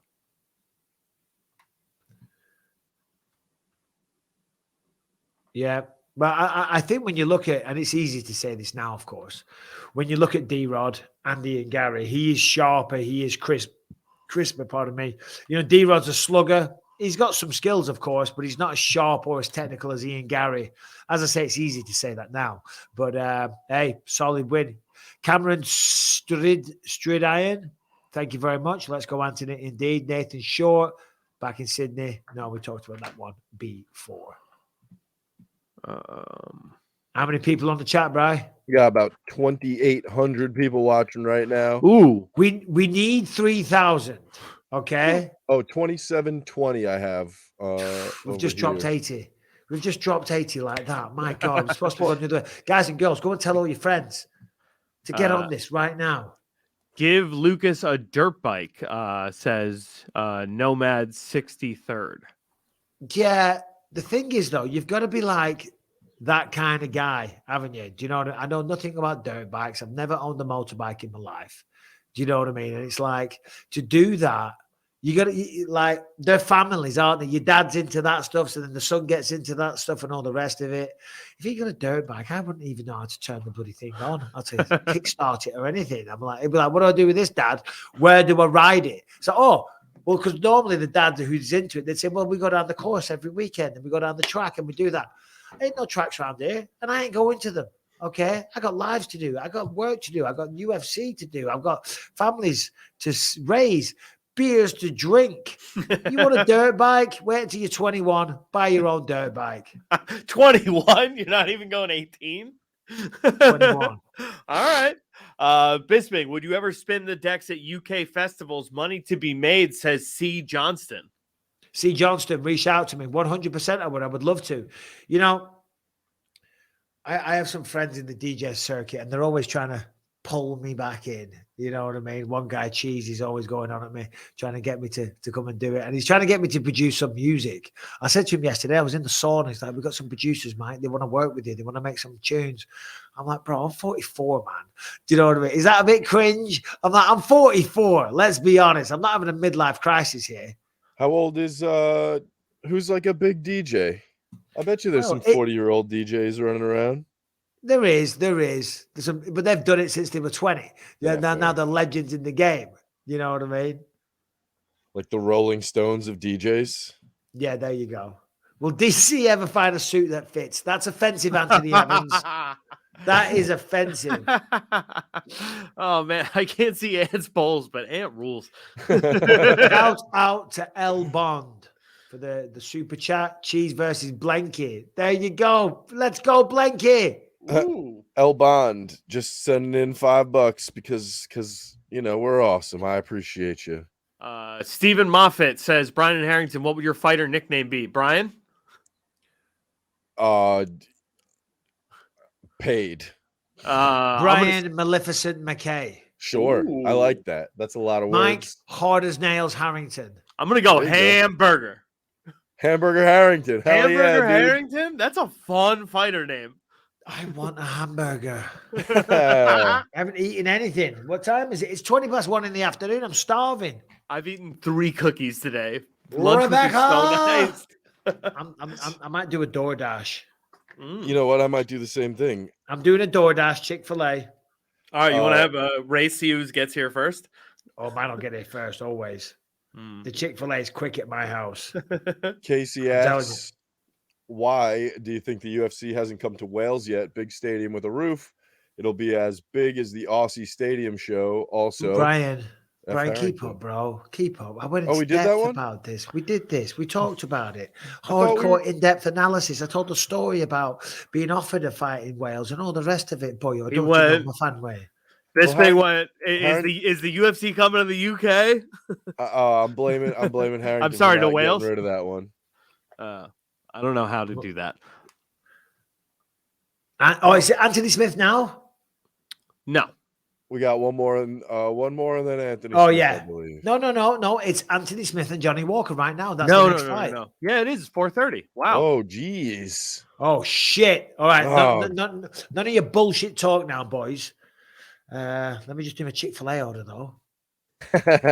What do we think? Ant put a poll up on this. What do we think about Johnny Walker's hairdo yesterday? The perm, the mega perm on top of the tall body. What do we think about that? I don't. I'm Think... nervous by the. Someone says I'm getting nervous by the second. Yeah, me too, Jimmy. Yeah, I was enjoying it a lot more when we were reading chats and just goofing off. Now I'm getting I got butterflies in my stomach. What? Absolutely. Mike, what does this ever take you back to, like, sitting backstage before you were gonna make the walk? Like, is there ever a time you can tap into that? Yeah, I mean, every single time. I talked about this on the last show, even when Bruce Buffer, when it was Aljamain Sterling and Henry Cejudo, at that time, because Bruce does such a fantastic job of revving everybody up. I'm like, it always gets you going. Always gets you going. Hold on, where's the bloody Coke Zero? Where is the Coke Zero?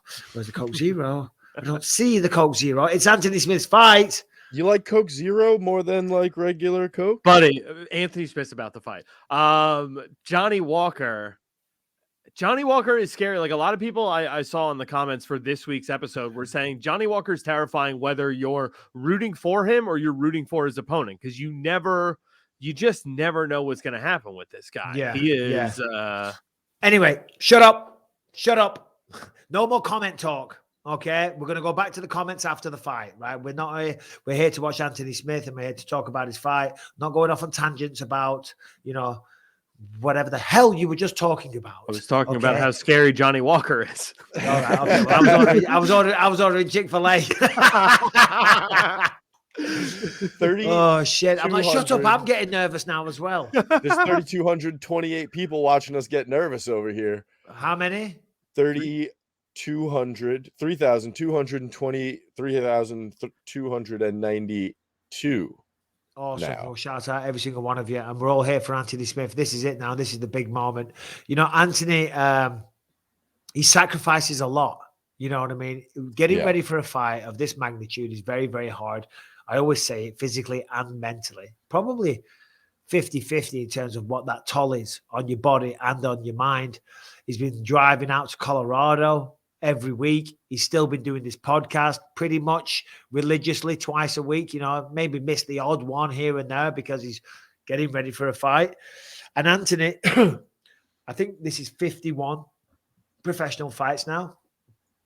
That's so and many he still fights. very, very much wants to be champion of the world. So this is an important fight. Now, make no mistake, if he doesn't get the job done here, it's not the end of the road. Do you know what I mean? But he will be very disappointed in himself.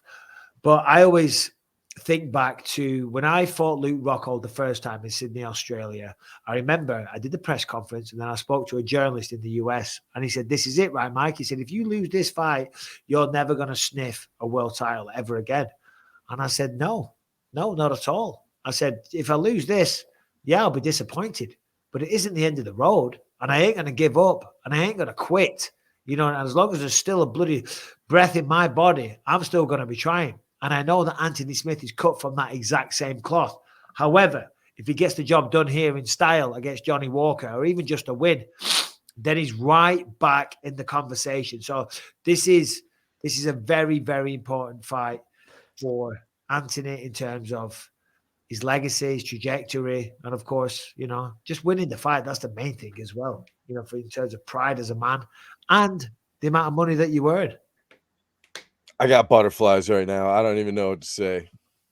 Relating to, well, yeah, I don't want to look ahead of this one while it's still coming. Jessica Colindres, you're absolutely right. Quitters do never win. That's right. Johnny Walker going to break into his house. Well, if Johnny Walker if the fight goes the same way as the guy that broke into Anthony Smith's house, Johnny Walker is about to get his shit pushed trouble. in. like you could say. You ever had your shit pushed in? You know, people talk about. I've seen the occasional smart ass comment where it's like, "Oh, Anthony couldn't even knock out a crackhead." Did you see that fucking dude? Anthony beat the brakes off of that guy. I did not see him, and who cares? We're talking about Johnny Walker. Oh, No, I don't. I didn't see it. Oh So yeah. what did I say wrong? Mr. Goldman at 706. Don't know. Is that Salt Bay watching along? I think that's directed at you, Brian. Brian, give us one of them. Give us one of them, Brian. Come on. I don't have salt. You do look a little elbow Salt out. Bay-ish. I'll hit you with this is Rosenstruik. You know, Rosenstruik versus Almeida, just to talk about the main event for a second. You know, I like Rosenstruik a lot. We said this on the show, you know, but he is a kickboxer. And Jailton Almeida, that man can wrestle like crazy. Stylistically, it's a really tough matchup for Biggie Boy. It really is. But he's got that kind of crazy power where one shot, and we always say it, but, you know, heavyweights, he really can, though. That's how hard he hits. Duto Soda, 2 a.m. here in Anthony, waiting for Anthony. Gonna get the job done here. Love the pod. Thank you for the entertainment. Thank you, Duto. Bisping, I'm hearing something. You are moving to LA. Do it. Much love, you and the crew. Episode you 1 can say the word here. Chinese. It's Chinese whispers. It's you can say that? Well, what's wrong with that? It's you know, you guys call it telephone, where you whisper something to someone and they whisper. In the UK, we call that Chinese whispers. Harrington made it weird. I You don't made know it weird. how YouTube works, man. How much harder is it to watch a friend fight? Jordan Shepard wants to know. Say that one more time, Bri. How much harder is it to watch a friend fight? It's pretty nerve-wracking, I will say that. But that's what we talked about last week. You know, watching fights, you're always on the edge of your seat when it's someone that you're a fan of or someone it's career that you followed. But then when you know somebody personally, it's heightened to a whole nother level. And then obviously we work with Anthony in and out. I'm proud to call him a very, very good friend at this point. I have so much respect for the man, you know, on many, many levels. So yeah, it's bloody hard. David F says, Anthony wins. We're all taking a shot. I don't know if I have any alcohol in the house. I'm just, I'll go find some. Well, Harrington's going to break If Anthony wins, we should take one chip. Yeah, damn. Brian, you have them, right? I do have them. No, I no, don't no. have We're not one doing on that me. now. We're doing that with Anthony when he wins. Yeah. Oh, that's a fun celebration. Yeah, Harrington, break sobriety. There's tequila in the fridge over there. There is tequila in the fridge. Is this it? Do I finally abandon my kid tonight? I'm just listening to the promo bit here. Johnny Walker is a freak athlete. He with is. a freak hairdo. I- But you know what? Size and athleticism is not enough to get it done at this level Right. of the game.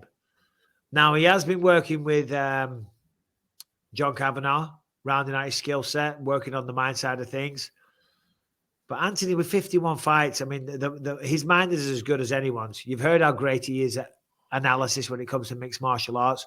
He understands the sport at an extremely high level. He's got a sensational team around him.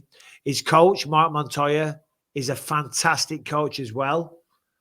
Eyeball ball shots. If Anthony wins, I'll do that. C. Johnson, eyeball ball. Mike and Kevin and Perry go large. UK reference there. You guys won't get that. I Nope, was so way over my confused. head. I was like, what? Did I just have a stroke? I didn't understand. I was just wondering if I just was not getting words Eyeball in the ball? right order. All I want to do is do it.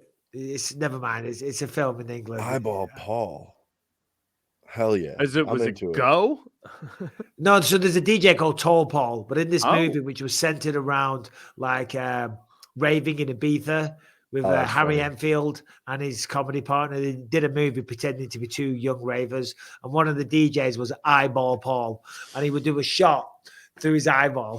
That's how he drank his shots. Damn, dude, that sounds dope. It's stupid, but it's funny. What's the excuse for not supporting Anthony today? Absolutely no excuse for not supporting Anthony today, Robert Ronell. Who's not supporting Anthony today? How many people we got in the chat, Bri? 3,831 people are watching. Let's go, fellas. Thank you for the support on this. More importantly, thank you for the support for Anthony Smith. I think this is I think he'll be really warmed by this. Do you know what I mean? Because this is it's a big showing for everyone coming out here and supporting him through his fight. Obviously, you've all got it on your TVs or wherever you are in the world and whatever you're doing, and you're listening to us as well as part of the BYM community.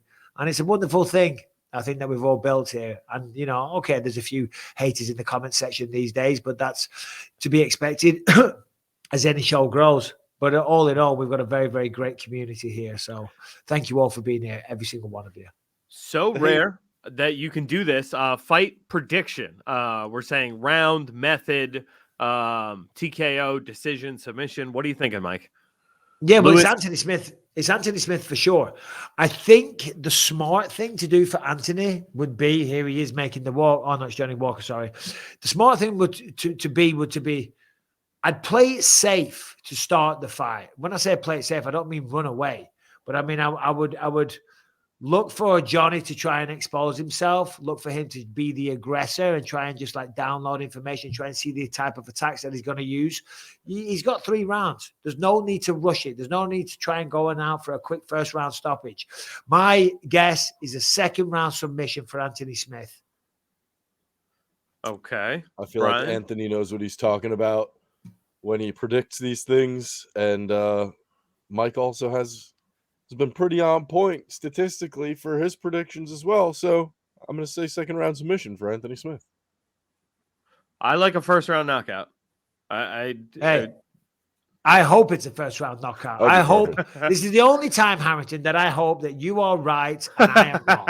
Even though, and you can all kiss my ass, the fight with Rockhold and Mike Perry did not go down at 175 pounds. Apologize to me right now. Yeah, 100%. That is 1,000%. You are correct. I knew it was 185 pounds, but on their stupid BKFC website, it said 175, and I trusted that David Feldman more than my own heart and Michael Bisping. Yeah. And for that, I apologize, sir. I was just like, there's no way Rocco's getting down to 170, 175, whatever it was. Anyway, back to this. Johnny Walker's about to get in the cage. Yeah, let's have a listen. Let's have a watch. He's looking calm, cool, and collected walking out. I feel like Anthony Smith is gonna make it. Like I like your prediction on the second round because I feel like Anthony Smith is gonna make it rough for Johnny Walker in that first round. He's not gonna be this cocky when he goes to the stool. I'm telling you. Well, not the thing is with Johnny Walker, this is what you always see from him.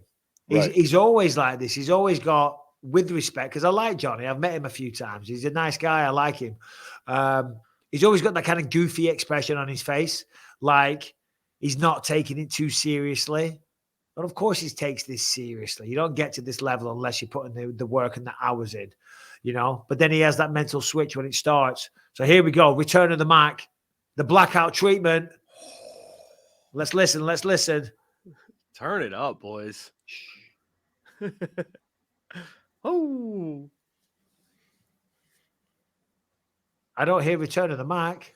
I don't either. I don't hear anything. I don't have sound on. I hear some chanting or like some.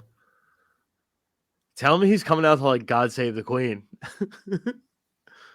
Wait, why do they have the? Has he changed his music? I think so. Oh, maybe it's. Oh. No, it's the intro to it.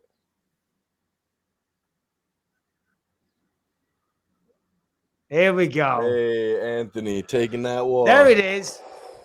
Come on. That's a nice sign. It always starts like that. He's got a smile on his face. Hey, and listen, what he's doing there. Oh, I miss it, man. Look at the smile. That's what you got to do. You got to enjoy these moments. You got to try and remember them, because the time comes where you don't do it anymore. But look at this. He's milking the moment. He's being the superstar that he is. Dude. Hell yeah.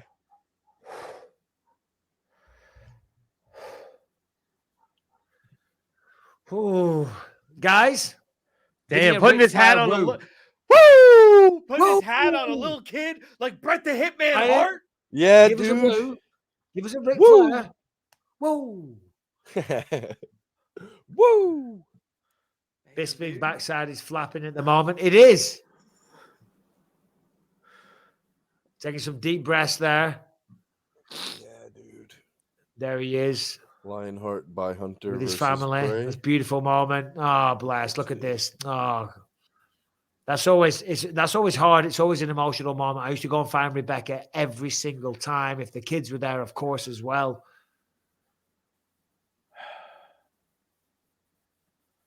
Oh, man. Yeah. Oh, man. I am nervous. Walking out like a boss. You are absolutely right, Mr. Slamo. You think we're more nervous than Anthony right now?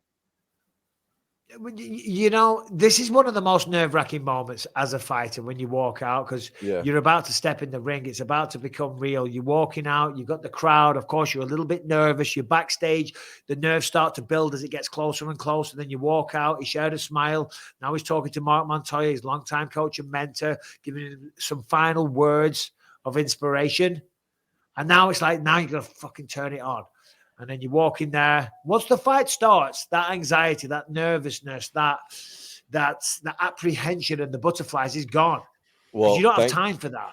You're in the moment. You're in the fight. Oh, Jamal's talking to him. That's Jamal, right? Yeah. It sounds like he's hyping him up. Yeah, that rocks, dude. Thanks to all 4,600 people in the chat right now watching us watch Anthony Smith bring home a dub for BYM.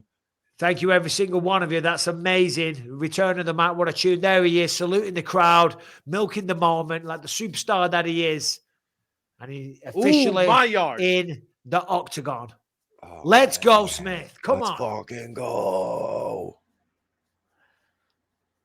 I feel like the jersey, the last name across the back, like a sports jersey, is that's peak MMA.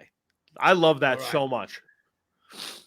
34, 31, 2-inch. You know, it's crazy that Anthony's still only 34 years old. You know, 51 professional fights. I mean, it's insane.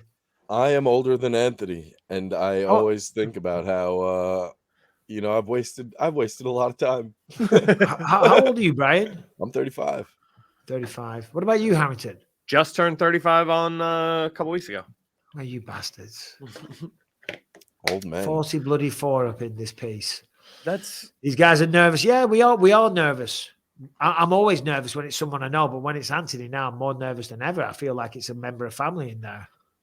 So they have Anthony listed. They have this fight listed as a pick'em. I'm looking on across a number of different sites right now. He is a slight underdog. Yeah. Okay. Let's just don't put that. So Johnny Walker here. I'm not. He's looking very focused. He's looking big. He's looking ready. Looking in shape. All right. Let's have a look at Anthony now. Let's have a look at the body language. There he is. He looks intense. Strolling it out, shaking the head. Man. I feel like come on.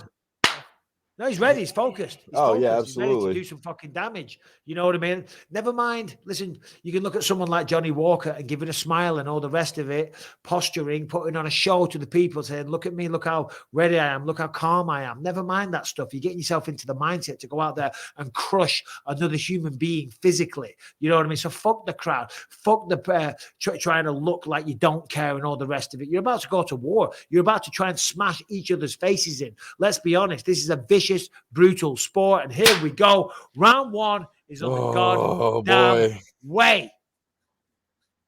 Come on. No mess ups, Keith Peterson. Right. All right. I got 456. So he's expecting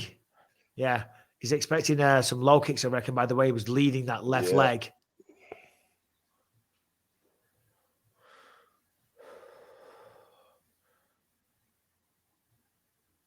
Feeling out. Yeah, he's definitely expecting those low kicks. You see the way he's lifting that lead leg. It's not necessarily a Muay Thai stance, but he's expecting to have to check some low kicks, I believe. Well, there's the first one. So this is there's a nice right hand. Oh, another one. So Johnny Walker knows he's coming off the ankle injury. As a fighter, are you targeting that early? Not necessarily. It's been a long time. The man's recovered, but what's your time? Yeah. Anthony's fight's on, babe. Do you want to come and sit and watch? Okay, I'll get that in a minute, babe. The Chick-fil-A just turned up. I'm at 4 minutes. Everybody. Yeah, me too. Yeah, okay. I'm on 3:56. Okay, cool. Yeah, right hand was nice. It was a nice and long right hand. There it is again. It's like finding the mark with that right hand. Look. Hasn't landed particularly flush. It hasn't landed, with significant power, but it has landed, and he's found the opening and found the timing. He's also getting Johnny to move straight back, so I feel like he can set something up off that. Yeah, if you can force him to go straight back on the back of a right hand, you can run him into the fence and hit a double leg takedown, join the hands, pick him up. But right now, they're both being tentative. Nice front kick attempt from Johnny Walker. Head kick attempt blocked. There it is. Pivots out nicely. Good footwork from the flying knee. Thank God. Oh! Missed that. Oh, big right hand. Oh, big low kick though from Walker. He's attacking that ankle. It's Anthony's doing well. Yeah, it's a good fight. Anthony's landed the biggest shot of this round easily. It looked like he got hit. Still got 3 minutes. Big miss from Walker. You see, Johnny's loading up with that right hand there, that overhand right, telegraphing it a little bit. So far, all the big shots Anthony's moved out the way. He's seen them coming. Those low kicks are starting to add up, though. He is definitely attacking that lead leg of Anthony Smith. I mean, we're talking about a 6-inch reach advantage, and Anthony is getting home with his jab every time. Yeah. It's crazy. Now to use a reach advantage. There's a nice little combo, though, for Johnny. Landed a couple there. Okay. It's those flying knees he's got to be careful of because he is tall and he's so explosive. 2 hard low kicks for Walker. Anthony's taking them no problem, though. He's not switching stances. He's not cowering away from them. Ooh, big right. Ooh. There it is. There's a good shot. Yeah, Anthony that kick to the body. Right hand. The right hand is nice for Anthony. I'd like to see him follow it up with something. A left hook behind it. Even a double leg. But he's got to be watch those knees up the middle. The knees up the middle of Johnny Walker are very dangerous. Seems Low like blow. Walker got him low. Just a little tippy tap. Time for war. You're right, Charles. Can we get a toothless Tony? Monocle Mikey. Yeah. Oh, man. He just blocked that one. Let's fudge and go. You're right, Ivan Bunsick. So a little nut shot. He's fine. You know, sometimes in these situations, it's good. You can just like decompress everything and can reassess things. Oh, it looks like it might have hurt him a little bit, to be fair. Yeah, the little tippy tappers do a lot of damage, you know? Oh, You know, it's weird because sometimes it can be a really, really hard shot and not hurt at all. Obviously, you have the cup on and that does the job. And then sometimes just a little bit of the toe can hit a certain way, knock the cup to the side, just, you know, connect with the balls. Sometimes the power of it, the physics of testicles. Testes physics are weird. Anthony looks like he's going to make him pay for that. I hope so. All right. I don't like the way, if I'm honest, hook kick attempt. I don't like the way Anthony's raising. Oh! Got dropped there, but he's still in it. He's trying to get the takedown. Don't do that. What Paul Craig did to ankle. He's trying to get the takedown there. He needs to drive through. Let go with the leg, Anthony. Get him down, Anthony. Drive it through. Yes. Gets top position. Nice, Well done, nice. Nice work. Now, 15 left. He took some heavy shots there, though. That was risky. It was kind of like it was Paul Craig against Johnny Walker, the exact same scenario. Yeah. But he followed it through. Now he's got top position. He's established a heavy half guard. See the downward pressure. He's putting that shoulder pressure into the neck. The guard is wide open for Johnny Walker.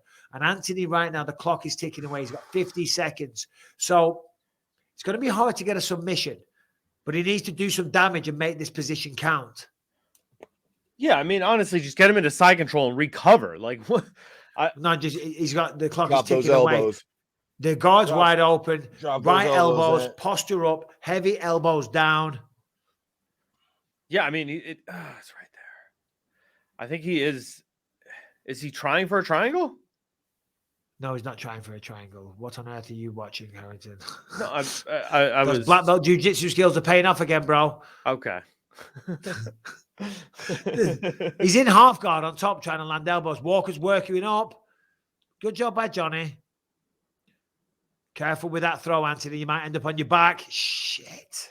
Exactly. Round's over. Went for it at the end of the round. Oof. All right. That's the round Johnny Walker's most dangerous. And put a poll up. Who won that round? Just missed with the right hand. Got clipped with the left hook. He got a little over aggressive there. I mean, I respect it. He's trying to get it going. That was a tough one right there. Right. Let us know in the poll, please, who won round one. The poll is up. Walker, Anthony, or a draw. Johnny taking some deep breaths there. Real deep. Yep. Close He's not round. used to getting sat on either, you know? Like, I'm sure in the gym, nobody sits on top of Johnny Walker like that. I mean, Anthony won 4 minutes and 30 seconds of that round. Well, according to the polls, with 979 votes, 76% of people are saying that Johnny Walker won it. Yeah. I mean, he got the knockdown. That's typically what steals a round. Yeah. But if the polls are correct, he's got 2 rounds. What's going on here? Shaylee Lip. Shaylee, who's of Shaylee Lip, of course. Yeah. Rest in peace. Talked God about her on bless you. Thursday. My God, I know, so sad. Johnny Walker, he let him creep. All right. Come on. Shut up, Harrington. No, man. Fuck.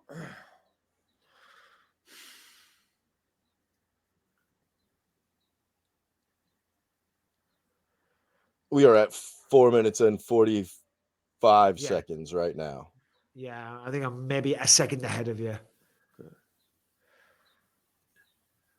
So, I mean, that was a good approach from Anthony. He knows now we can take him down. He's got to be a little bit careful. He got a bit reckless the way he rushed in. Oh, good right hand. Nice counter.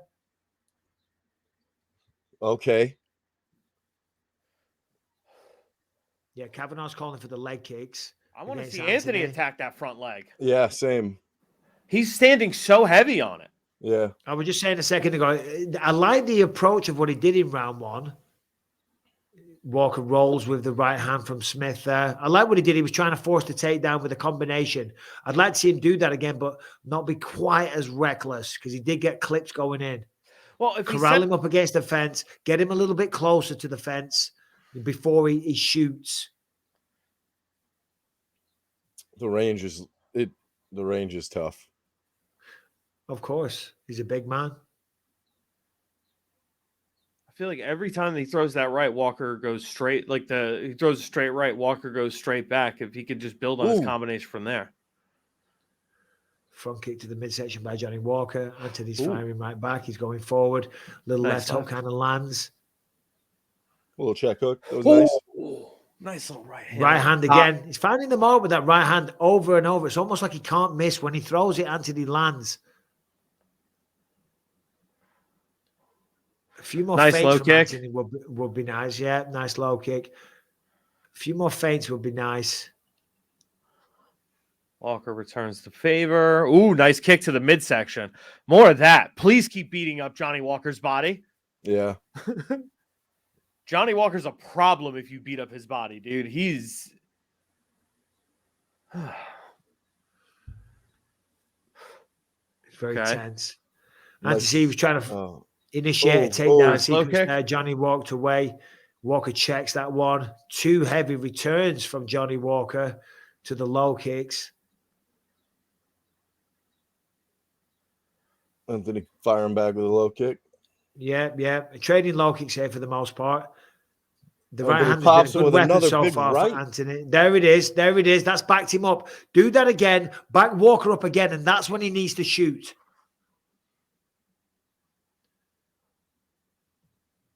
Or Anthony has a massive advantage on the ground if he can get in there. Yeah. Oh, he's got to move. Nice left hook return, though, by Anthony. And there's a good right hand. He's got to follow it up, though. He's got to go again. He's got to watch out for the weirdness from Walker.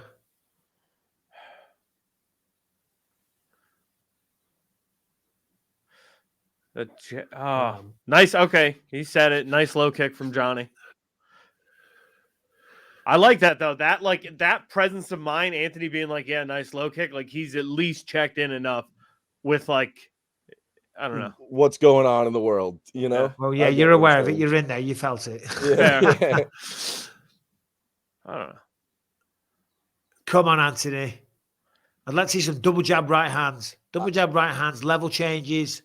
A little bit more activity. Of course, it's dangerous when you're trying to enter. It's easy for me sitting here saying, I haven't got Johnny Walker firing back. Yeah, they just 22 leg kicks already. Trading low kicks. Yeah, but it's 22-5, so they're not trading. Fair. Oof, nice left hand. Body kick by Nice Anthony. kick to the body. Fucking weird capoeira kick. Yeah, that did nothing though. Yeah, absolutely. But the judges see it though, which is a concern. Yeah, right. Who knows? I mean, these judges could either look at that and be like, "Yeah, that was dumb," or it was. could be like, "Okay, yeah, that looked cool." They're talking. No. Oh man, what are they saying? They're not saying it looked dumb. Oh. They're talking here. Anthony's baiting him. Anthony's baiting him up to plus 15 seconds. He's going to try and steal this round here with something big. Yeah, they're talking about something. Oh, those leg kicks from Johnny Walker. They're a son of a bitch. Oh, that right. Oof. He's bringing him in though. All right.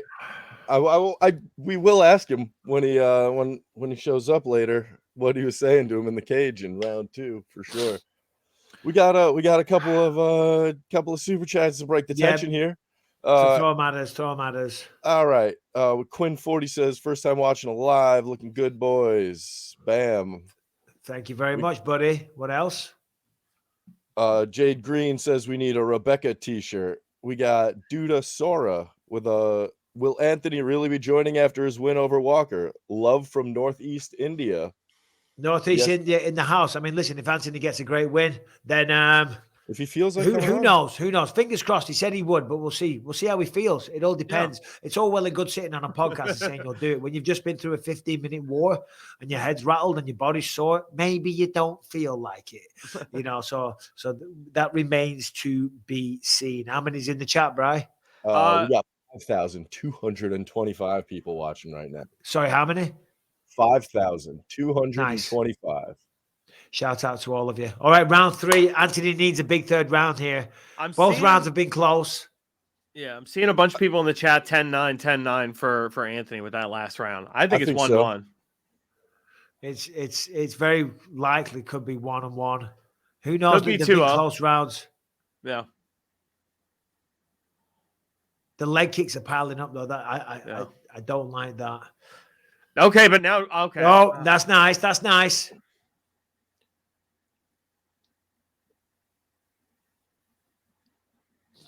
He has to be careful of that. Yeah, he has got to be careful rushing in like that. Although that would be the key to success as well. He's going to back him up. Oh, shoot a double against the fence.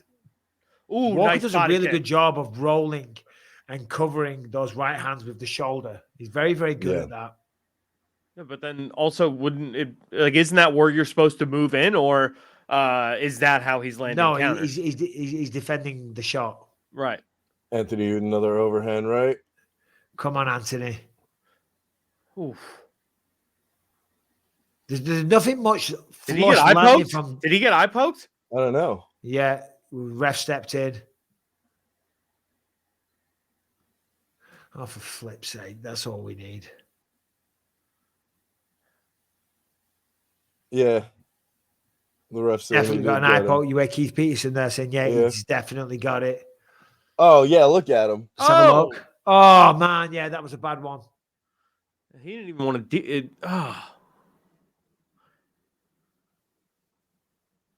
Take your time, Anthony. You got 5 minutes here. Take it all.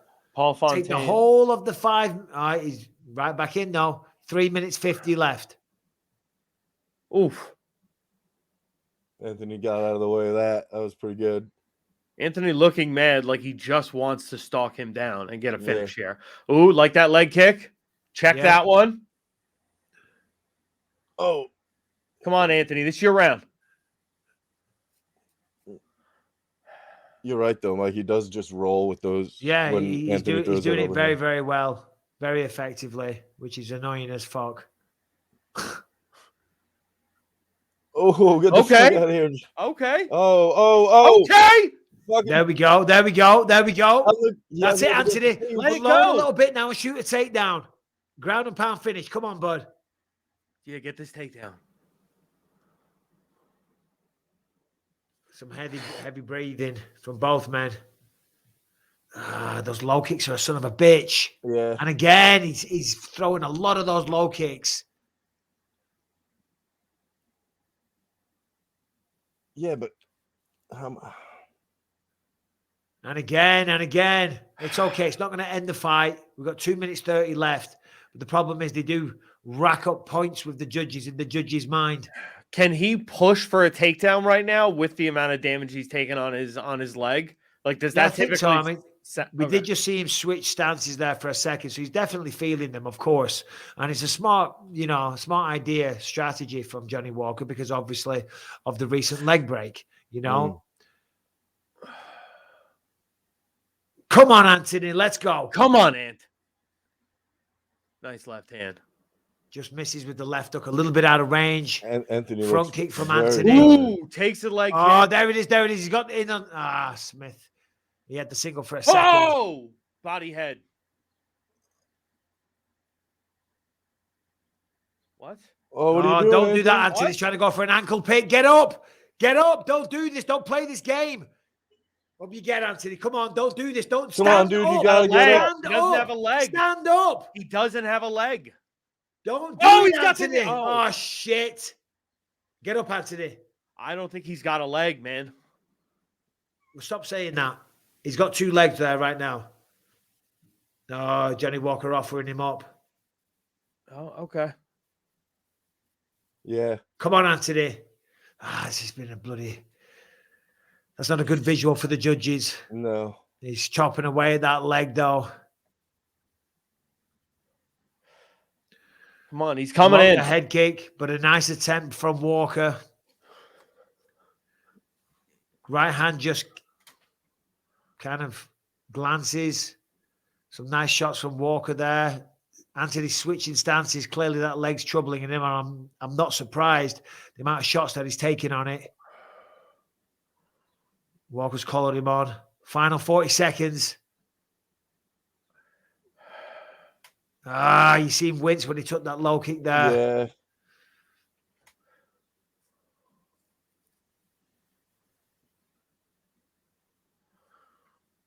Come on, Anthony. Pull it out the Nice back. right hand. 20 seconds. Let's go, buddy. Come on. You got this, bud. No. You can do it. Let's have a final attack. Yeah, put everything you got out there. Oh, Nah, man. he's tired. He's very he's tired. very tired. The knee. Come on, Anthony. Stand up straight. Get those hands up. Oh, man. The leg kicks really did him in. The leg kicks were definitely a big factor. Big factor there. Oh, man. I've got a horrible feeling. I don't even want to say it. Same.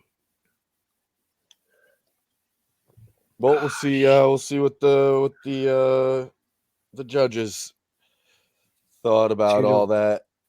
We have a couple more super chats if you want to take those while we're waiting. Yeah, go on real quick. Well, we have some people that were rooting on Anthony before the fight. We have Nice and fast, Brian, if you can, buddy. lost 3 stone thanks to you, Mike. Loving the pod. Bam. Thank you, sir. Appreciate it much. Ethan Brandon says, Mike, did you ever get Matt Hamill his sandwich? I don't know what that means. No, I'll buy him a sandwich, though. I owe him a sandwich. We talk a little bit on Twitter on DMs here and there. Go on. Madison Stevens says, love you, boys. I watch every episode of BYM. Bam. Thank you, brother. We appreciate you very, very much. Steve Ruskin says, £1 for each of you. Sending £3 over. Thank you very much, sir. Cheers, mate. Gabriel Shapiro Walker. says, what's up, baby boys? Appreciate that. All right, here we go. So we're back here. We're back here. So Walker, Anthony started off well. He was landing a lot of good right hands. Sadly, Walker was doing a very good job of rolling with those punches. He was rolling with them and using the shoulder to kind of deflect the shot. It's not easy to do that either. So you got to give credit to Johnny Walker there.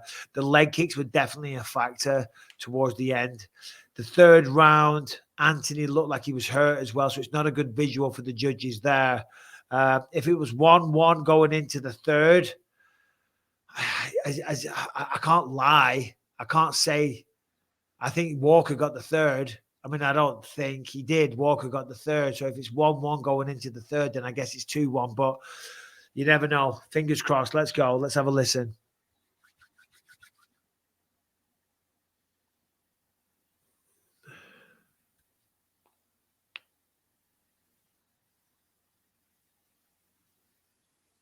It's not 30-27.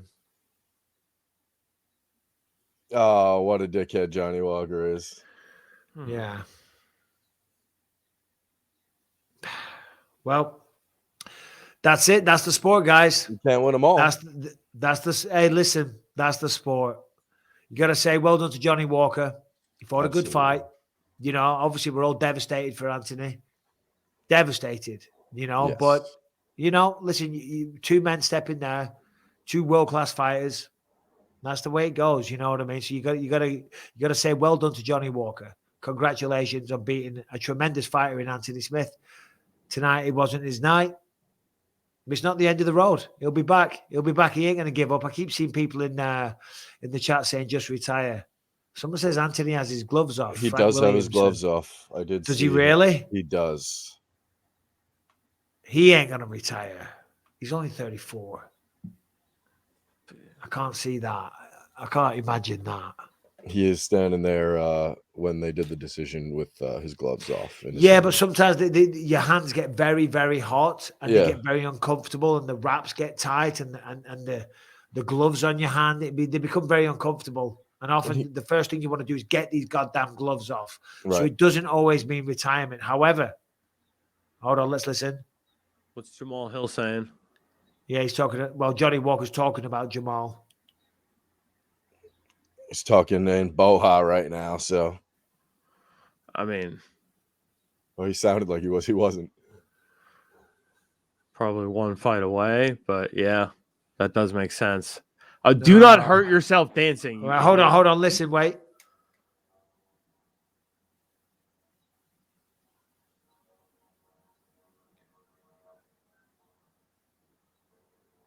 All right, so Anthony's not retiring because if he was, they would give him the microphone and give him his time. Sure. So he's not retiring, so that's good to know. Listen, he's going to be down. Unless Clay Guida ruined it.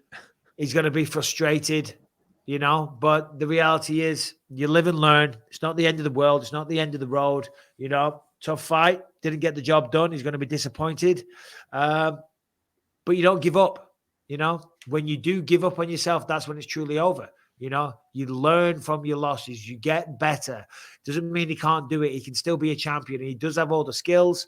Came up short tonight, but you got to try and stay strong mentally. That's the main part. If you give up on yourself, it's all fucking over. You feel sorry for yourself, it's over. If you just say, I don't believe this, I don't deserve this, what the fuck's going on? Have a defeatist attitude. That's when it's truly done. It's over. You're going to go back. Yeah, you're going to be sad. There's a healing process. You go through it. You come Monday morning, you're like, fuck it. All right, son of a bitch got me. Let's get back in the gym. Let's get back on the wagon. So I hope that's the attitude he has. And he will have that attitude. The man that I know is that guy. Babe, I'll take that Chick-fil-A now. He has a grappling tournament coming up with he has a grappling match with Glover soon. Yeah, Glover Teixeira. So he doesn't have time to feel bad about a loss. He has to get right back in there and do the thing. And that'll be a good, healthy distraction as well. You know Absolutely. what I mean? He's got something else to work towards. Oh, dear. Taliban GB says, I almost smashed him, especially after the talk that he did. What do you mean? What do you expect him to say? Why are you going to be a hater? Why are you going to come on here and talk crap? Listen, after the talk that he did, of course you're going to go into a fight confident. I'm assuming you've never stepped into a competitive realm in your life. If you go into something, you can't go in there expecting to lose. You go in there hoping to win. You do the work that you got to win, and you have a positive mindset. You don't walk around going, oh God, this is going to be really tough. I don't know if I can do this. Because that means you're already fucking defeated, Taliban GB. Okay, so have a little look at yourself in the mirror. You shouldn't be celebrating the fact that somebody got beaten in a fight, in a pursuit, when they fucking put their life, their body, and their health on the line for your entertainment. You should say, well, fair play to Johnny Walker. We have to celebrate that. But you don't kick a man while he's fucking down. So if you want to go fuck off and unsubscribe and take your fucking $2 back, stick it up your fucking ass, you prick. I'm going to have a piss. I'll be right back. Carry on. Yes, sir. Harrington's looking like Jonah Hill in War Dogs. Thanks for the bucks, Knox. That's a pretty good one. That's 100% my style that I'm going for. There you go, man. Rough one, dude. He downed his opponent. Said he's not elite. Taliban GB. Yeah, is that the same guy? Yeah. What happened to you unsubscribing and getting the hell out of here? I don't know, man. I thought that was the rule. No, he's still throwing money. It's fine. Screw him. He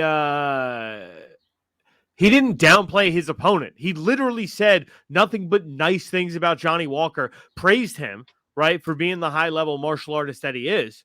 And I mean, look, I stand by it. Right, everything that was said. Anthony Smith does have the better chin. The shots that he ate in that first round to stay in that fight, get the takedown, end up in top control. Like I said, there's no doubt in my mind. He won 4 minutes and 30 seconds of that first round. He got caught because he got a little frustrated with Johnny Walker turning into Floyd freaking Mayweather. Yeah, who saw that coming? That's understandable, right? Yeah. The guy's just landing low kicks on a previously injured limb. Screw it. Whatever. Nothing but respectful to Johnny Walker. Right then. Okay. Eric Huggins says, love you, Mike. Glad somebody said it. F that guy. Yeah, well, I overreacted a little bit, but, what is it with the human race that takes so much pleasure in criticizing someone and putting them down? I can honestly, hand on heart, on Twitter, I talk a bit of shit. I go at the trolls and things like that. Sure. But hand on heart, I don't think I've ever gone to a social media post and like talked shit and been a hater. And if you are the type of person that's out there doing that, I think that speaks volumes about the type of person that you are. Anyway, Parker what's Perro's with all the also haters in the asking. chat? There you go. You're go on. Mallet, want to take a bite? I had one, not from 63rd. He said, and I interesting. He said, Ann is too hesitant, output too low to win any rounds. Well, I mean, he was getting his leg chopped away, Right. and you know, you're going to be hesitant when you can't load up on your front leg. Like, I mean, he did keep catching Johnny Walker in bad positions and landing on him. It's just that Walker, like, there was a new wrinkle to his game that no one could have expected. But I feel like he set up all of those shots really well, found great openings. Well, and that's credit to John Cavanaugh, I would imagine. Well, here's the thing. Hold on, pull this microphone closer now. I pulled it away whilst I was scoffing a spicy chicken sandwich. I'm starving. Nice. First thing I've eaten all day. I didn't want to say this, but Johnny Walker's a dangerous man. And Johnny Walker is capable of beating any human being on planet Earth. Sure. He really is. And it's not me saying this now to try and make an excuse for Anthony losing. You know what I mean? It was always a tough fight to take because Johnny Walker burst onto the scene and was an incredible talent. He was a world beater when he first showed up. Knew that he was going to be something. He could be something special. And some of his antics got the better of him. His unpredictability, his unorthodox nature was a benefit to him because he caught people, but it also cost him some fights as well. Once you learn to control and tame that beast, you know what I mean? He's a very, very tough man. So it was always a really, really hard fight for Anthony to take. But that's where we're at. You're in the deep end of the UFC. There's no easy fights, So, well, we got lots of super chats here. Chubba Watson, bad result for the team. I hope he finds his mojo again. Walker was far more reserved than usual, not reckless enough to counter. Few quid for the Smith and the team fund. Club of Watson, shouts out, buddy. The man Bisping, true fans are here for Anthony. Don't worry. Thank you, Madison Stevens. Rough loss. I think Johnny Walker could be UFC champ. He could be. Aram. This won't look bad for Anthony. I still think Anthony can beat him, but he was coming off a serious injury. It's correct. Good point. Some people have never competed in anything, and it shows. Correct. Ron Henderson. Shout out to Kellen Moore. Shout out Kellen Moore in the house. Let's get this back on a positive. Well, not a positive vibe. There's no positivity here. But we do have the main event coming up. We have a poll. Who do we think? Jailton and Almeida winning the poll right now. 62% of the chat. I like Almeida in this. I think he's up and coming. I think Rosenstruck has a lot of miles on him too. I think everybody's counting out Rosenstrike. Rosenstrike at plus 400 is insane. If you can get a guy with one shot power like Jairzinho Rosenstrike at nearly 4-1, he's got a puncher's chance always. I haven't seen Almeida against somebody of Rosenstrike's caliber. Fair enough. Have you seen the takedown ability though of Almeida? Oh yeah, it's insane. His wrestling is ridiculous. So the approach for Rosenstruik is definitely going to be a Derek Lewis versus Curtis Blades approach. He's going to expect that takedown early. He's going to predict it. He's going to wait for it and just try and time an uppercut. That is going to be the strategy because Jailton Almeida is going to shoot a double leg. He's got extremely powerful takedowns. He drives right through people. He picks them up. He slams them down. And once he gets on top, he's a son of a bitch. In the best way possible, of course. So, that's what we're going to see here. We're going to see a very hesitant Biggie boy waiting for the shot. And you never know. Sometimes when you're waiting for the shot, you get caught with the right hand or whatever it is. But I massively understand why Almeida, stylistically, is the favorite coming into this one. How many people's on the chat, Bri? We've dropped down a little bit. People were excited to see Anthony fight. We're at 3,733 people in the chat right now. We just keep getting makes sense. Keep shooting. Get super ready for the one us. chip with that spicy chick reversion. I'm not doing a spicy chicken sandwich and the one chip challenge back to back. That would just be lunacy. Well, it's training, Yeah. taking I'm steps working my up. way up. Yeah, Working my way exactly. up. Alex Barnes says, love to you guys, and Anthony, respect to Harrington, and for having Anthony's back, of course. Ellie You Guy, always have your friends cheers. back. Alexandra Costa, you're a warrior, Anthony, and an inspiration. Much love and respect. Onward. Sort of Yeah. Regent says I could beat Johnny Walker in bowling, and I bet you couldn't. Salt Bay, Brian McKay. That's a good one. Salt Bay, man. Brian McKay. I'll take it, but I don't like it. Salt McKay. We need a t-shirt of Brian. Salt Bay McKay. Oh dear.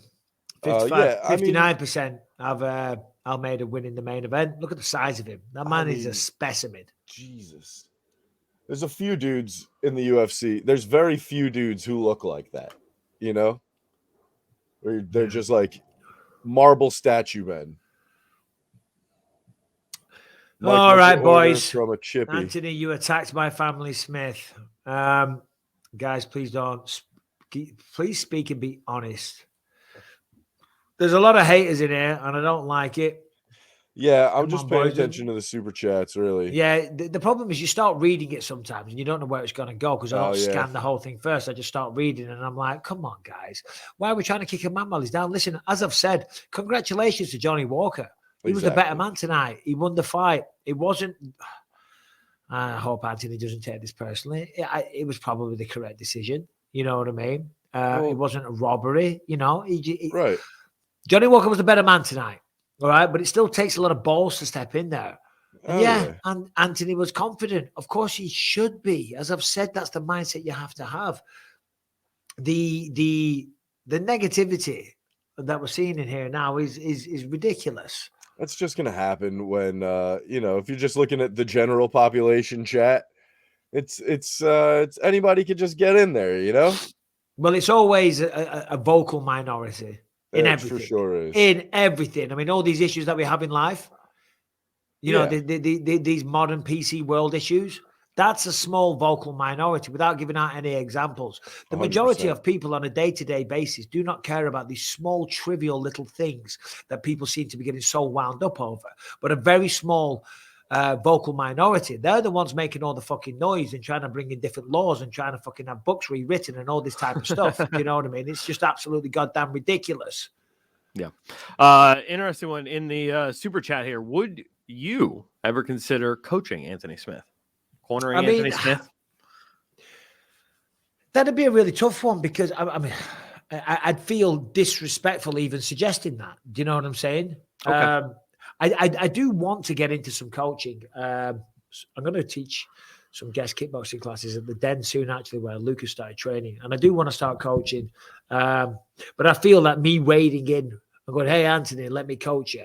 It's like, hey, you lost that. I know what to do. I know what you're doing wrong. And that would be disrespectful to his whole team, so I would never even think about saying that.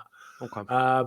But in terms of myself coaching personally, I am now starting to get to a point in my life where I'm actually having a thirst to want to coach and give something back. And I think it all started with Lucas and then this young guy called Jacob that I'm kind of like guiding along the way. This young man that stays there, that's a friend of Megan that used to live at our house.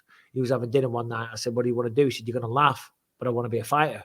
So I took him in the garage. Have we talked about this? No, never. This is so Yeah. So Megan that lived with us for a while, we had her and her brother over for dinner. And as I say, I was trying to talk to him and try and give advice. And what are you going to do with yourself? And he said, you're going to laugh when I say this, but I want to be a fighter. And I said, really? And, without getting into too much detail, they've had it tough. So I said, can you fight? Have you had fights? He said, oh, yeah. He's 6'3" at 135 pounds.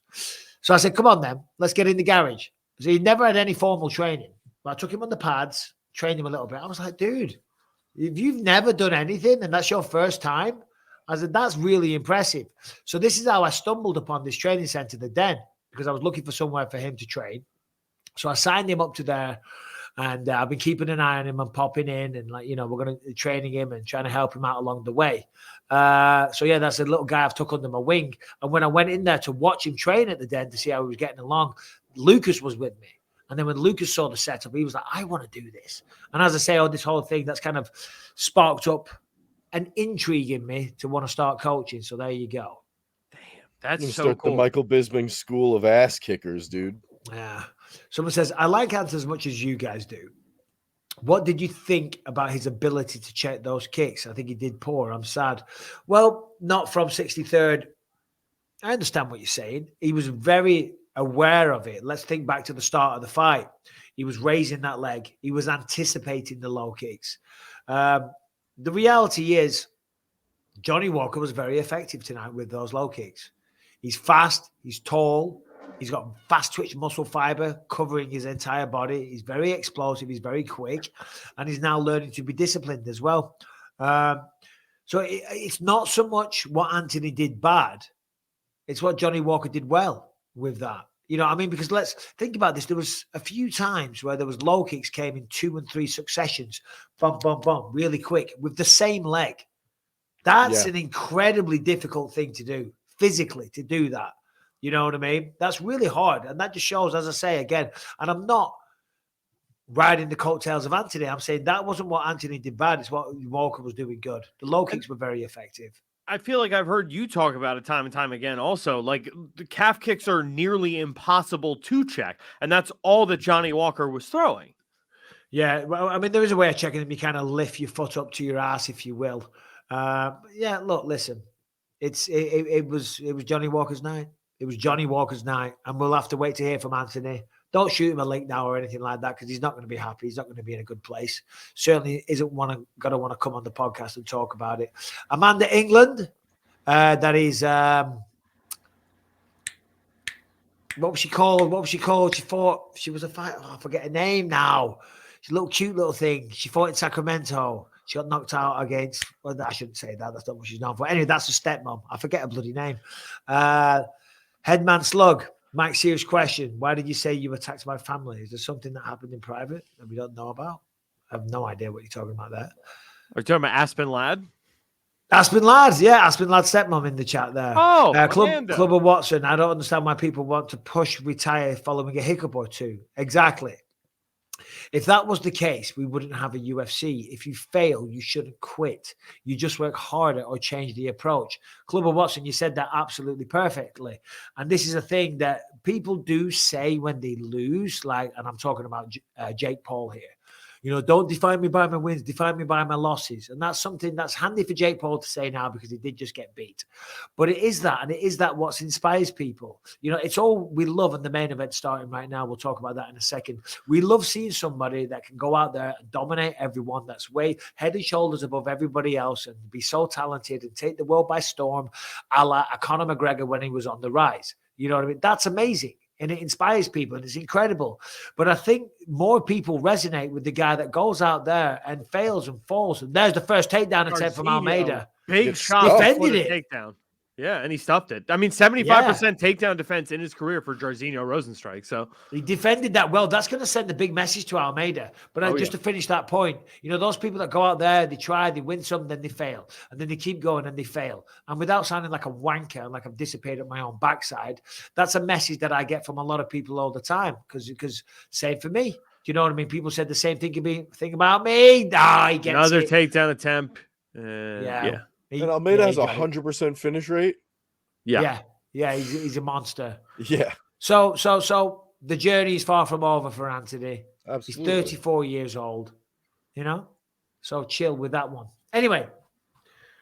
Yeah, I just saw him with his gloves off in the cage. So I was like, oh, that's. Yeah, it's always concerning. Yeah, but sometimes you're hot. Like Derek Lewis took his shorts off in the cage. That didn't mean anything. So this is really troubling now for Rosenstruck. He's on his back with Almeida. Yeah. It's 3 minutes 50 into round one. You know, you're not super slippery. And he's in the center of the octagon. Center of the octagon, even harder, unless you've got really good jiu-jitsu sweeps, or you can get 2 feet on the hips and kick them off. But Almeida now has passed a half guard. Rosenstruck's got to be careful here. One wrong move, he can push that right knee of Biggie Boy to the side. There it is. Now he's going to pull that leg through, and he's going to get full mount. Nicely defended, though, by Rosenstruck.